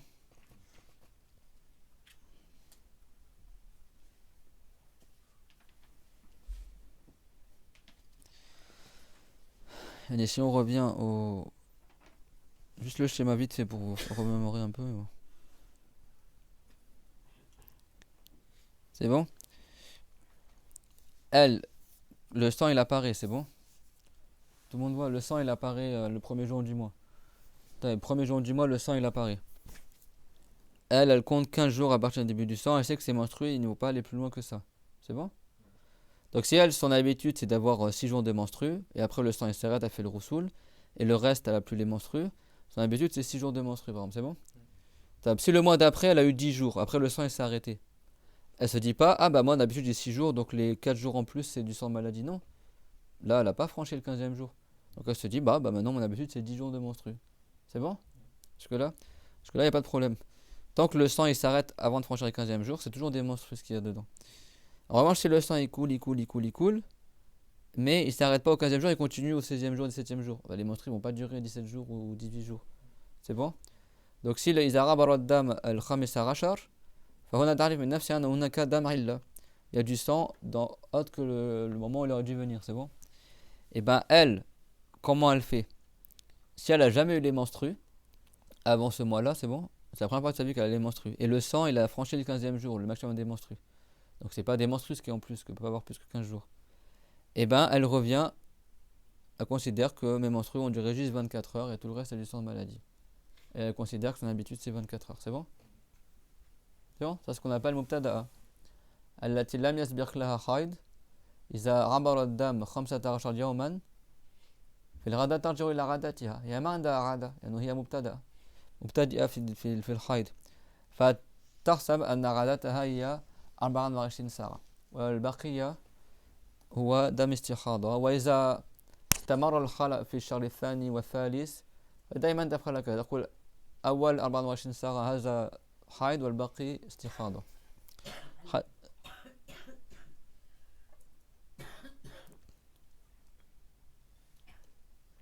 ماشي الحال. Tu as 3 cas de femmes. Tu as la femme qui a jamais eu les menstrues, on l'appelle la débutante, c'est bon? Elle débute dans les menstrues. Et après, tu as des femmes qui ont déjà eu les menstrues, c'est bon? Donc une femme qui a déjà eu les menstrues, ne serait-ce qu'une fois avant le mois où le sang de maladie est arrivé, le mois d'avant, la durée de ses menstrues, on appelle ça son habitude. Et l'habitude, elle est confirmée ne serait-ce que par une seule fois. Habitude, ça veut dire que c'est 10 fois la même chose. Elle, la première fois qu'elle a eu les menstrues, elle a eu une semaine de menstrues, c'est bon? Tout va bien. Et le deuxième mois, le mois d'après, le sang il a continué à couler et franchi les 15e jours, c'est bon? Là, elle se dit quoi? Elle dit mon habitude c'est une semaine parce que le mois d'avant j'avais eu une semaine. Donc elle, qu'est-ce qu'elle fait? Elle revient à son habitude, elle considère que 7 jours de menstrues et le reste est du sang de maladie. C'est bon? Et la femme, quand le sang il franchit le 15e jour sans s'arrêter, c'est bon? Il y a forcément du sang de maladie dans l'histoire parce que le menstrues ne dureront pas plus que 15 jours. C'est bon? Tout le monde avec moi là? Tu as 3 cas de figure. Soit tu es face à une femme qui n'a jamais eu les menstrues avant. Qu'est-ce que tu dis à cette femme-là? Tu dis considère que les premières 24 heures c'était des menstrues et tout le reste c'est du sang de maladie, c'est bon? Et tu te bases sur ça pour tous les mois qui vont suivre. Tant que tu as du sang de maladie, tu feras le rossoul au bout de 24 heures. D'écoulement sanguin. C'est bon pour tout le monde? Ou alors tu es face à une femme qui a déjà eu les menstrues avant, c'est bon? La femme qui a déjà eu les menstrues, c'est-à-dire qu'elle a une habitude. C'est bon? C'est quoi son habitude? C'est la dernière fois que les menstrues de manière normale, c'était combien ces menstrues? Le mois d'avant, Yanni. Si c'est 10 jours, son habitude c'est 10 jours. Si c'est une semaine, c'est une semaine. Si c'est 3 jours, c'est 3 jours. C'est bon? Et elle calque sur son habitude. Elle revient à son habitude. Si ce mois-ci, le sang a franchi le 15e jour sans s'arrêter, elle revient au mois d'avant. Elle dit attends, moi le mois d'avant, j'avais eu combien de jours de menstrues? 6 jours. Ok, donc du coup, 6 jours c'est les menstrues et tout le reste c'est du sang de maladie. C'est bon? Elle revient à son habitude. Voilà. Ça, c'est la femme qui a l'habitude et qui voit le sang de la même couleur. Elle ne voit pas différents types de sang. C'est clair? Et puis tu as la femme qui a une habitude, qui a déjà eu les menstrues avant, mais qui distingue différents types de sang. C'est-à-dire, les 6 premiers jours, elle voit du sang foncé, rouge, foncé. Et après, le reste des jours, c'est du sang orange, par exemple. Ou alors, elle a un sang qui est très épais, très visqueux. Et puis après, au bout d'une semaine, c'est du sang tout léger qui coule. Ou alors, elle a un sang qui a une odeur très très forte. Et puis après, au bout de 10 jours, par exemple, c'est du sang normal qui coule. Donc ça, on appelle ça le mumayyiza, la distinctrice. C'est-à-dire qu'elle distingue 2 types de sang différents. C'est bon? Donc la femme, si le sang il dépasse le 15e jour sans s'arrêter, si elle a l'habitude, elle revient à son habitude, c'est bon? Mais des fois, la femme, elle a une habitude et des fois aussi, elle est distinctrice. C'est-à-dire que non seulement elle a une habitude, mais en plus, elle distingue différents types de sang. C'est quoi le sang de maladie, le stikhada? C'est un sang d'hémorragie. Le sang d'hémorragie, c'est pas censé être du sang des menstrues, c'est un sang normal, entre guillemets. Donc, le sang des menstrues, c'est pas un sang d'hémorragie. C'est un sang avec tous les résidus qu'il y a dans l'utérus, etc. Donc, c'est un sang qui, en général, a une odeur forte. Par rapport au sang normal, c'est un sang qui a une odeur forte. C'est un sang qui est beaucoup plus foncé que le sang normal et qui est beaucoup plus épais que le sang normal, c'est bon?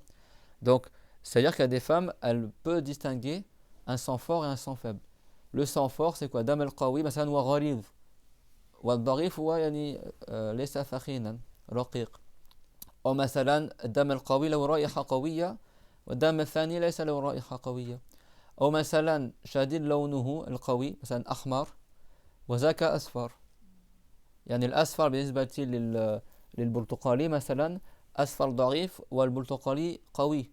البرتقالي بالنسبة للأحمر البرتقالي ضعيف والأحمر قوي. الأحمر المشرق بالنسبة للأحمر الأسود والبني بيكون الأحمر المشرق ضعيف والبني أو الأسود قوي.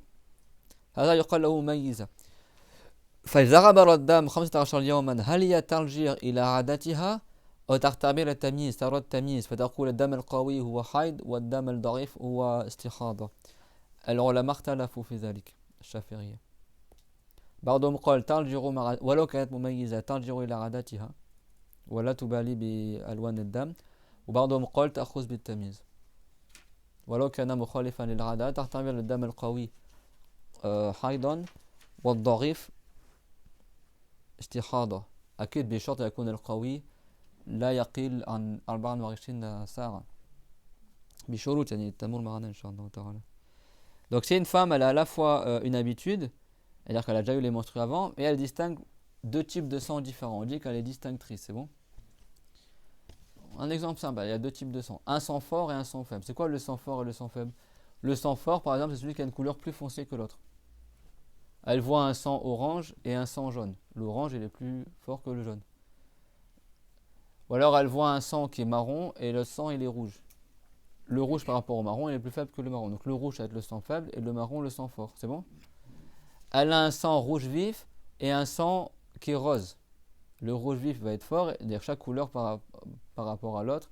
Tu regardes, c'est bon tout le monde? Donc si elle a à la fois une habitude et à la fois elle distingue deux types de sang, certains savants ils ont dit même si elle voit différents types de sang, elle se réfère à son habitude. Même si l'habitude elle n'est pas calquée sur l'écoulement de sang. Parce que normalement le sang des menstrues c'est censé être le sang fort et le sang faible le sang de maladie, c'est bon? Et certains ils ont dit non, ils ont dit elle considère que le sang fort c'est le sang des menstrues, le sang faible c'est le sang de maladie avec des conditions qu'on verra. C'est clair? Par exemple une femme elle a eu par exemple 6 jours de sang rouge foncé et après tout le reste du mois que du sang orange. Ça a franchi le 15e jour, ça continue à couler. 6 jours, c'est pas plus que 15 jours et c'est pas moins que 24 heures. Elle considère que ces 6 jours-là de rouge foncé, c'est des menstrues et tout le sang qui est orange, c'est du sang de maladie. Elle prend avec la distinction, c'est bon? Et certains savants, ils ont dit non. Ils ont dit elle revient à son habitude. Combien elle avait le mois d'avant lorsqu'elle avait les menstrues, elle calque sur ça. Il y a divergence, les savants, c'est bon? Et ça, c'est pas une complication de la religion, comme certains disent, soi-disant. C'est ce que le prophète l'a enseigné, alayhi salatu wassalam. عن عائشة رضي الله عنها أن فاطمة بنت أبي حبيش كانت تستحاض فقال لها يعني كان يأتيها الدم زيادة عن الحيض فقال لها رسول الله صلى الله عليه وسلم إن دم الحيض دم أسود يعرف يعني الدم الحيض في العادة هو بيكون لونه أشد من الدم العادي يعني فإذا كان ذلك فأمسكي عن الصلاة فإذا كان الآخر فتوضئي وصلي. هذا الحديث يدل على أنها تأخذ بالتمييز لأنه قال ما هو دم الحيض بيكون أسود فعندما يأتيك الدم الأسود تقولين هذا حيض وإذا أتاك الدم الأحمر والذي هو أضعف من الأسود تقول فتغتسلين وتعتبري أنه ليس حيضا. Donc ça c'est un hadith qui est rapporté par Abu Daoud, par An-Nasa'i, qui a été jugé sahih par Ibn Hibban et par Al-Hakim, qui est qu'il y a la compagnon Fatima, fille de Abu Hubaysh, qui avait du sang plus que le sang des menstrues. Donc du coup elle était perdue, j'ai beaucoup plus de sang et ça dure plus longtemps que les menstrues.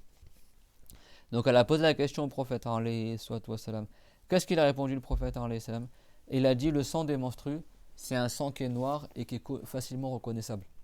Il est connu le sang des menstrues, c'est rouge foncé, bordeaux qui ressemble à du noir. Pour la plupart des femmes c'est ça. Donc il a dit si c'est ce sang là qui vient, alors t'arrêtes de faire la prière, c'est-à-dire que tu considères que c'est des menstrues. Et si c'est l'autre sang qui vient, alors tu fais le wudu et tu fais la prière. Tu fais le roussoul et tu fais le wudu et la prière. Ça veut dire qu'il y a un sang fort et un sang faible. Si tu vois que c'est le sang noir et le sang foncé qui arrive, c'est les menstrues, tu arrêtes la prière. Si tu vois que c'est le sang normal qui arrive, considère que c'est pas des menstrues et tu fais le roussoul à la fin de l'écoulement du sang noir. Et après, il y a des détails, bien sûr, il y a une explication, mais c'est-à-dire que le prophète lui-même, il a enseigné de prendre selon la distinction. C'est bon?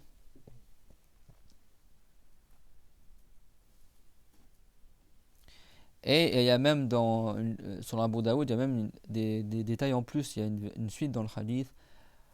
وَلْتَجْلِسْ فِي مِلْكًا فَإِذَا رَأَتْ سُفْرَةً فَوْقَ الْمَاءِ فَلْتَغْتَسِلْ لِلظُّهْرِ وَالْعَصْرِ. Après, il a même donné d'autres conseils à la femme où est-ce qu'elle s'assoit, et si elle observe le sang, si elle voit que c'est jaune, bah, elle considère que les menstrues sont terminées. Enfin, tu vois, il y a tout un truc que le prophète il a enseigné. Là, on parle d'un homme, c'est-à-dire que le prophète lui-même il a détaillé dans le chapitre des menstrues. Hein. Ne croyez pas que c'est les savants de leur tête, ils ont fabulé, ils ont dit on va compliquer la vie des femmes, on va inventer des trucs qui n'existent pas. C'est clair, tout le monde. وعن حمنة بنت جحش رضي الله عنها أنها قالت كنت أستحاض حيضة كثيرة شديدة فأتيت النبي صلى الله عليه وسلم أستفتيه فقال إنما هي ركضة من الشيطان فتحيضي 6 أيام أو 7 أيام ثم اغتسلي. هنا ظاهر الحديث يدل أنها تأخذ بالعادة يعني لأنه الغالب في الحيض هو 6 و7 أيام فإذا استنقأت فصلي 24 أو 23 يعني بقية الشهر يعني وصومي وصلي فإن ذلك يجزئك يعني النوافل وكذلك فافعلي كل شهر كما تحيض النساء يعني هي تعتبر أكثر النساء تحيض أسبوع يعني 6 أو 7 فإذا كان هناك دم كثير أنت تعتمد على ما هو الحال في أكثر النساء تتحيض يعني تقولين تعتبرين هذا الدم في 6 أيام و7 أيام هو حيض والبقية هو دم استحاضة يعني. Donc dans une autre hadith c'est une femme compagnon qui s'appelait Hamna, fille de Jahash. Hamna c'est aussi le nom de la mère de Maryam alayhi salam. Donc bon, chacune a une histoire etc. Et bon, bref c'est une femme compagnon qui a demandé au prophète alayhi salam, elle a dit qu'elle avait beaucoup de menstrues et beaucoup de sang qui coulait, plus que les durées des menstrues. Donc elle est allée voir le prophète alayhi salam pour lui demander la question religieuse. Qu'est-ce qu'il a répondu le prophète alayhi salam? Il a dit innama hiya raqdatun min ash-shaytan. Alors هذا لا ينافي أن دم الاستحاضة يكون من غلق في أقصى الرحم إذا انقطع يسيل الدم يعني على غير وقت الحيض. لأن الشيطان ما معنى ركضة من الشيطان؟ الشيطان قد يضرب في بطنها فينفجر هذا العرق فيخرج منه الدم. Donc le prophète dans son hadith il a dit que le sang de maladie c'est issu d'une veine qu'on appelle al-ghazil au fond de l'utérus de la femme qui des fois est sectionnée ou elle fuit et du coup ça fait une hémorragie interne dans l'utérus et du coup le sang il coule sans d'hémorragie, c'est bon. Et là dans ce hadith là cette femme là elle avait du sang plus que d'habitude, plus que les menstrues. Et donc il a dit c'est une raqda du shaitan, c'est-à-dire que c'est comme un coup du shaitan. C'est pas contradictoire, c'est-à-dire que le shaitan il frappe dans le ventre de la femme et des fois ça fait exploser la veine et du coup après elle a du sang qui coule. C'est bon. Donc qu'est-ce qu'il a dit le prophète alayhi? Il a dit fais comme si tu avais les menstrues pendant 6 ou 7 jours et après le reste du mois tu fais la prière, tu fais comme si tu n'avais pas les menstrues. Donc là ça veut dire quoi? Parce que 6 ou 7 jours c'est la durée habituelle des menstrues chez la plupart des femmes. Donc ça veut dire toi tu prends la durée habituelle des femmes pour les menstrues, même si tu as du sang qui coule en plus de cela, tu prends cette durée là, 7 jours comme étant des menstrues, après tu fais le roussoul et tu fais la prière même si le sang le reste du mois il coule. C'est bon? Et il a dit, et si toi tu considères que tu n'as plus les menstrues, alors fais la prière les 24 jours restants ou les 23 jours restants du mois. Pourtant il y a encore le sang qui coule. Mais bien sûr elle doit laver son orifice, elle fait le wudu après l'entrée de chacune des prières, elle limite la sortie du sang, enfin il y a des choses à faire quoi. Et elle refait le wudu pour chacune des prières. Et le prophète alayhi salam, il a dit tu as le droit de jeûner, tu as le droit de faire la prière, les prières sunnah, tout ça, durant cette période-là où elle a le sang qui coule, mais qu'elle n'est pas dans les 6 ou 7 jours de menstrues. C'est clair, tout le monde ça?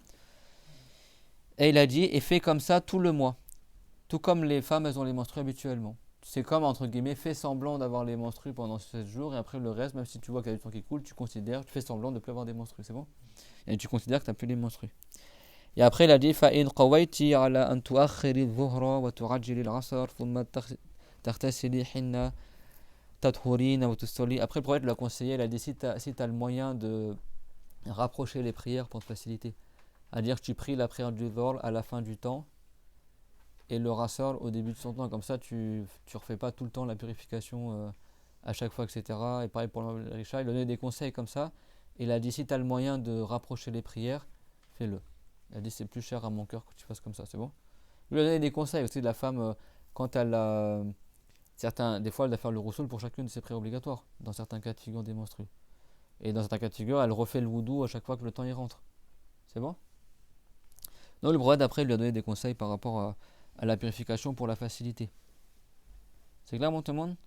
Donc ce hadith-là, il montre que, bien que le sang a dépassé le 15e jour, le prophète lui a indiqué quoi? De revenir sur l'habitude de 6 ou 7 jours. Il n'a pas parlé de couleur ici, c'est bon?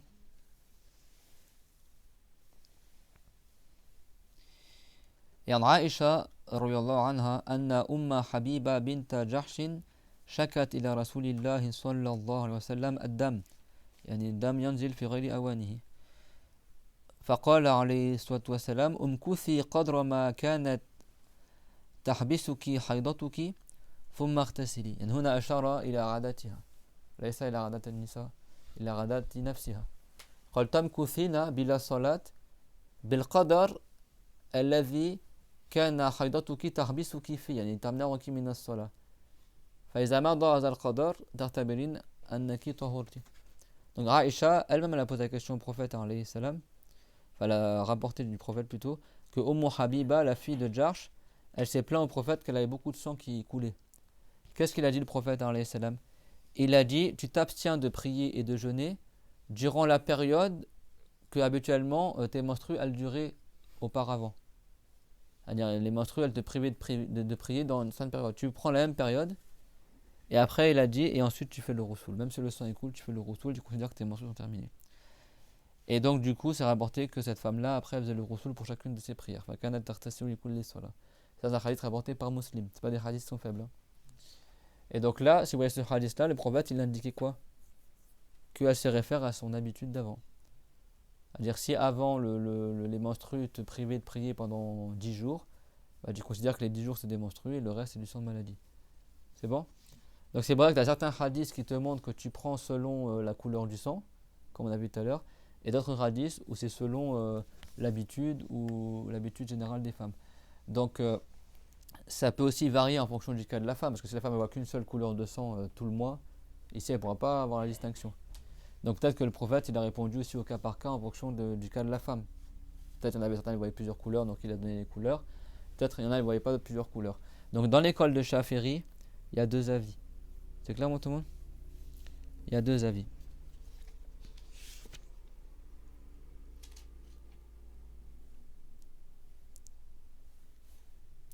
Et l'avis le plus fort dans l'école de Shafiri, c'est qu'elle prend en considération les couleurs. Si elle voit plusieurs couleurs, une couleur forte et une couleur faible, même si elle a une habitude, elle ne revient pas à son habitude et elle fait en fonction des couleurs, mais avec des conditions qu'on verra plus tard. C'est bon, il y a condition que le sang il remplit les conditions des menstrues, quoi. C'est pas la vue 1 heure de sang noir et 30 jours de sang rouge, 1 heure ça peut pas être des menstrues. Donc il faut au minimum que ça soit 24 heures et que ça ne soit pas plus que 15 jours. C'est bon. Et il faut que le sang de maladie il dure et qu'il soit pas. Il y a aussi des conditions pour le sang de maladie. C'est bon? C'est qui lit ce qui est marqué dans votre livre là? Si information utile.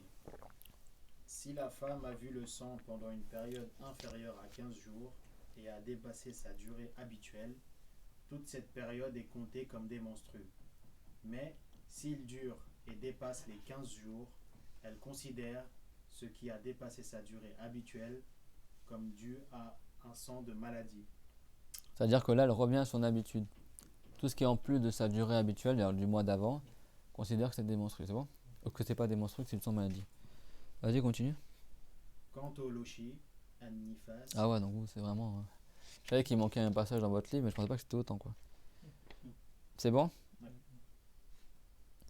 وأما على القول المرجح في المذهب فالمرأة التي سبق لها حيض وطهر فإنها إن رأت الدم واستمر لما بعد 15 يوما وكانت ترى الدم مختلف الصفة بأن كانت ترى بعض الوقت دما قويا وبعض الوقت ضعيفا فحيضها القوي والضعيف استحاضة لا تنظر إلى عادتها بشرط أن لا يقل القوي عن أقل الحيض ولا يزيد عن أكثر الحيض وأن لا يقل الضعيف عن أقل الطهر بين حيضتين. Donc ce qui manque, je vous le dicterai la semaine prochaine, Inch'Allah, la fin des menstrues. c'est que selon l'avis qui est prévalent dans l'école chaférite, c'est que si elle distingue deux types de sang, c'est pas forcément dans les couleurs, ça peut être dans l'épaisseur, dans l'odeur, c'est bon, mais souvent c'est les couleurs. Si elle distingue deux types de sang, un sang épais, un sang qui n'est pas épais, un sang qui sent fort, un qui sent pas fort, un sang qui a une couleur foncée et une couleur moins foncée, c'est bon, comme on a vu tout à l'heure, et que le sang a franchi le 15e jour sans s'arrêter, et qu'elle voit que le sang il a plusieurs caractéristiques différentes, et ben elle considère que le sang fort c'est des menstrues, et que le sang faible c'est du sang de maladie. Et elle ne regarde pas son habitude. Elle ne se réfère pas à son habitude, c'est bon? Jérémy il a l'air perdu. C'est bon? T'inquiète pas, on n'est pas des femmes, donc n'est pas concerné. Non mais après t'es concerné pour enseigner ton épouse, à ta fille, si t'as une fille, etc. Et après c'est voilà, c'est nous tu sais il y a beaucoup de sœurs aussi, elles voient des beaux rêves, machallah. Nous des fois les hommes on se rend pas compte à quel point aussi les femmes elles sont éprouvées, hein, les femmes musulmanes. Elles sont voilées, ça doit remarquer sur elles qu'elles sont musulmanes, toi toutes les nuisances qu'elles subissent de la vie quotidienne ou les moqueries ou les brimades ou que sais-je, etc. Et en plus elles ont les menstrues. Et en plus, voilà, avec tout ce que. Des fois, elles vont pas le montrer au travail, ou pas le montrer à leur famille, ou parce qu'elles sont fatiguées, elles ont de la pudeur, etc. Enfin, nous, il y a plein d'émotions psychologiques ou de difficultés psychologiques que la femme, elle traverse, que nous, on ne connaît pas en tant qu'homme. Après, nous, on a d'autres choses aussi, mais c'est pour ça aussi que Dieu, il honore aussi beaucoup de nos sœurs, machallah, par. Des fois, il récompense leur patience par des beaux rêves qu'elles voient, ou des choses comme ça. Mais c'est vrai que nous, des fois, en tant qu'hommes, des fois, on se rend pas compte à quel point aussi il y a beaucoup de femmes qui souffrent, hein. D'accord? Mais chacun, il a ses épreuves. Nous, les hommes, on fait tout le temps la prière et on fait tout le temps le jeûne. Tu vois, la femme, des fois, surtout quand tu as des enfants, tout ça, des fois, ça peut te faciliter d'être en période de menstru, t'as pas à faire la prière, tu peux te concentrer juste sur le travail, ou juste sur les enfants, ou juste sur. Nous, les hommes, en général, c'est nous qui travaillons le plus, et pourtant, on doit faire nos 5 prières à l'heure, etc. Et c'est nous souvent qui sommes dehors, et c'est nous machin qui devons porter la famille, etc. Chacun a ses épreuves, et Dieu l'a donné une force à chacun. Chacun a ses atouts, machin. Et le mérite, il est par la piété. Et donc la femme, dans cette avis-là, elle ne regarde pas son habitude, mais elle regarde les différents types de sang. C'est bon? Et c'est quoi les conditions? C'est que le sang fort, faut pas qu'il soit moins que 24 heures. Parce que s'il est moins que 24 heures, c'est pas possible que ce soit des menstrues dans l'école de Chaféry, c'est bon? Pas chez les manikites, c'est différent, mais dans le Chaférite, si c'est moins que 24 heures, c'est pas des menstrues, c'est bon?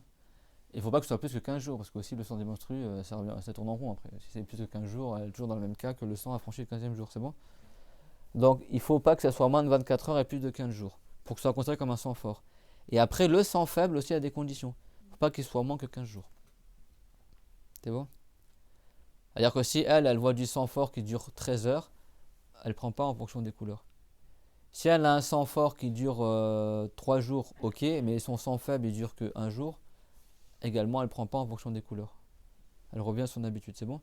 Mais si son sang fort, il a fait par exemple 6 jours, c'est bon? Et après tout le reste du mois c'est du sang faible, donc c'est plus que 15 jours, et ben comme c'est le reste du mois, là elle peut se dire le sang fort c'est des menstrues, le sang faible c'est du sang de maladie, c'est bon? Et ça, elle fait ça que dans le cas où le sang il franchit le 15e jour sans s'arrêter. Et elle distingue deux types de sang. C'est bon? Et ça, c'est l'avis le plus fort dans l'école de Shafi'i. Celle qui est à la fois distinctrice et à la fois elle a une habitude. Selon un avis, elle peut prendre son habitude et pas calculer la distinction. Selon un autre avis, elle ne regarde pas l'habitude et elle se base sur la distinction, sur la caractéristique du sang. Et l'avis le plus fort, c'est quoi, Wilfried? C'est le deuxième avis. Elle a totalement décroché. Ah mais nous on est concernés aussi. Si vous mariez tout ça, peut-être ta femme elle n'aura pas appris ça. T'as appris ça à Mayotte Voilà. Donc si tu te maries avec une femme, oui, peut-être elle le saura pas. Les menstrues, je peux vous dire que même dans les livres de fiqh, c'est pas hyper détaillé hein, souvent. Hein. C'est bon, donc ça c'est l'avis le plus fort, c'est quoi? Si ça franchit le 15e jour, elle a à la fois une habitude et à la fois elle est distinctrice. À vous, c'est quoi l'avis le plus fort? Elle regarde par rapport à la caractéristique du sang, c'est bon? Et pas à l'habitude. Comme le prophète il l'a dit, n'est-ce pas? Il a dit le sang des menstrues, c'est un sang noir qu'on reconnaît. Donc quand tu as ce sang-là qui arrive, tu considères que tu as les menstrues, et quand c'est l'autre sang qui arrive, tu fais la prière. C'est bon?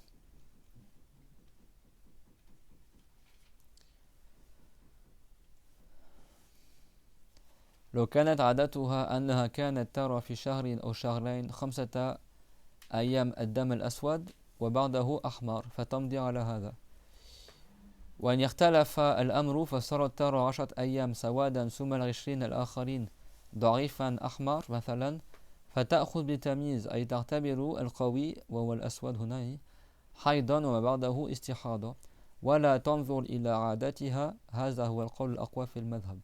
Donc si une femme elle voit plusieurs types de sang pendant 10 jours elle a du sang qui est de couleur rouge foncé, c'est bon. Puis après les 20 derniers jours elle voit un sang qui est plus faible, qui est rouge clair par exemple. Et bien là elle considère que les 10 premiers jours c'était des menstrues et tout le reste c'est du sang de maladie. Et ça c'est la vie le plus fort, c'est bon. Donc c'est quoi les conditions? C'est que le sang fort ne soit pas inférieur à 24 heures et pas supérieur à 15 jours. Et le sang faible, il ne faut pas qu'il soit inférieur à 15 jours. Bon, sinon ça compte pas la distinction. D'accord. Je vais rajouter quelque chose. Ouais. Ça c'est la condition que le sang faible se trouve entre deux sangs forts et qu'il a été directement suivi d'un sang fort. Parce que si c'est pas ça, là c'est plus une condition. Que le sang fort ait duré au moins 24 heures et que le sang faible ne dépasse pas 15 jours. Est-ce que vous avez compris ce que je veux dire? Non. Moi j'aurais compris, mais on le reverra la semaine prochaine, Inch'Allah. Si vous voulez les sœurs, moi je donne la matière que j'ai prise par transmission orale auprès des gens de sciences. Après je me réunirai avec les sœurs qui ont fait la session sur les menstrues, Inch'Allah. On fera un petit briefing et on regardera un peu les choses que vous avez en plus. C'est bon? Et de toute façon même on le reverra quand on fera le livre Le secret des dames, c'est bon? Ça, ce livre là il est hyper résumé. Les bases qu'on a pris normalement c'est suffisant pour la plupart en tout cas c'est suffisant pour les frères et pour la plupart des sœurs aussi. Après on refera un livre un peu plus détaillé avec plus d'exemples et tout ça et comment on fait pour le rattrapage, tout ça. Et là après je regarderai avec les autres sœurs aussi qu'est-ce qu'elles ont pris. On essaie de voir un peu les détails qu'elles ont pris, c'est bon? Tout le monde a compris le sujet? Ça c'est la base, après il y a toujours des détails dans les détails, etc. C'est bon? Et ça c'est la base qui est rapportée aussi dans le hadith. Ça dans des questions ce qu'on a vu. Donc là on a terminé le livre bientôt, il nous reste juste à lire la fin quoi, qui est rapide. Qu'est-ce qui est interdit pour la femme qui a les menstrues, etc. Et ça on verra aussi dans les hadiths Shardin. Normalement c'est pas requis pour apprendre la religion de savoir le hadith pour chaque sujet. Il n'y a pas toujours un hadith sur chaque sujet ou une ayah. Mais moi exprès je vous ai réuni quelques hadiths juste pour montrer à vous et aux gens ignorants aussi que les détails des menstrues ça n'a pas été inventé par les gens. C'est des choses que le prophète Mohammed lui-même a enseignées. C'est clair, tout le monde? Et que lui-même il pratiquait quand ces femmes avaient les menstrues, il y avait des choses qu'il ne faisait pas avec elles. Donc c'est de là que les savants ils ont dit celle qui n'a pas les menstrues, c'est interdit qu'elle fasse ça, ça, ça, ça et ça. Et puis il y a des choses qui sont permises aussi. C'est bon? Et normalement c'est pas requis que tu apprennes tous les hadiths pour chaque mas'ala, chaque sujet. Mais nous on le fait juste pour que les gens ils voient que ce qui est enseigné c'est conforme à ce que le prophète l'a enseigné. C'est pas des choses qu'on parle de la tête ou que ils vont dire vous compliquez les choses, l'islam c'est pas ça, il faut aimer Dieu, c'est tout, etc. C'est bon? في سؤال ومفهوم الموضوع؟ C'est bon, c'est clair tout le monde les sœurs? بارك الله فيكم.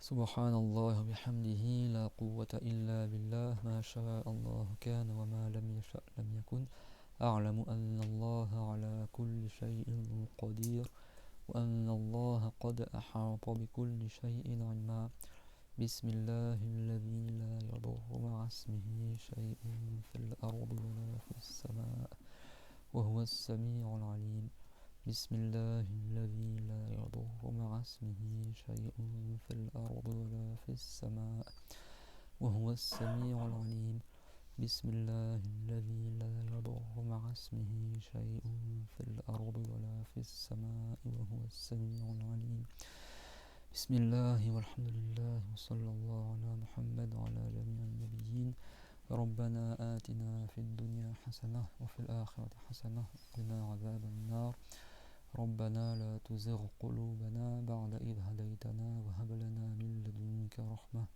إنك أنت الوهاب ورضي عنا محمدا خير الجزاء وسائر النبيين وارحم شيخنا ومشايخ المسلمين واجزهم خيرا يا الله يا كريم يا الله يا ذا الجلال والإكرام آت كل منا سؤله من الخير واغفر لنا وللذين سبقونا بالإيمان وعافنا ومرضانا من سيء الأسقام والحمد لله وصلى الله على محمد وعلى آله وصحبه وسلم لا إله إلا الله اللهم صل على محمد وعلى آله وصحبه وسلم رب اغفر لي والمؤمنين والمؤمنات. Juste une chose, Annie, s'il y en a parmi vous, ils ont pris des détails en plus, etc. Par ceux qui ont fait des sessions ou des frères, je n'ai pas compris plus de détails, etc. Dans la religion, quand on cite un sujet de base, c'est pas parce que tu as omis un détail que ça veut dire forcément c'est faux. C'est clair pour tout le monde? Et c'est pareil pour n'importe quelle science. Des fois, les savants ils citent un sujet de manière générale et des fois il y a des exceptions à la règle. L'exception ne fait pas la règle. C'est pas parce que tu n'as pas cité l'exception que ça veut dire que la règle que tu as transmise est fausse, par exemple. C'est clair pour tout le monde? C'est pour ça que nous on avance étape par étape. Plus tard, Inch'Allah, on verra d'autres choses, Inch'Allah. Mais c'est vrai que s'il y en a parmi vous, ils ont appris un peu différemment de ce qu'on a enseigné. Ça veut dire forcément que ce que vous avez appris c'est faux ou ce qu'on a dit c'est faux, mais c'est que des fois il y a des détails que c'est pas tout qui est cité. C'est clair pour tout le monde? Barakallahu fikum.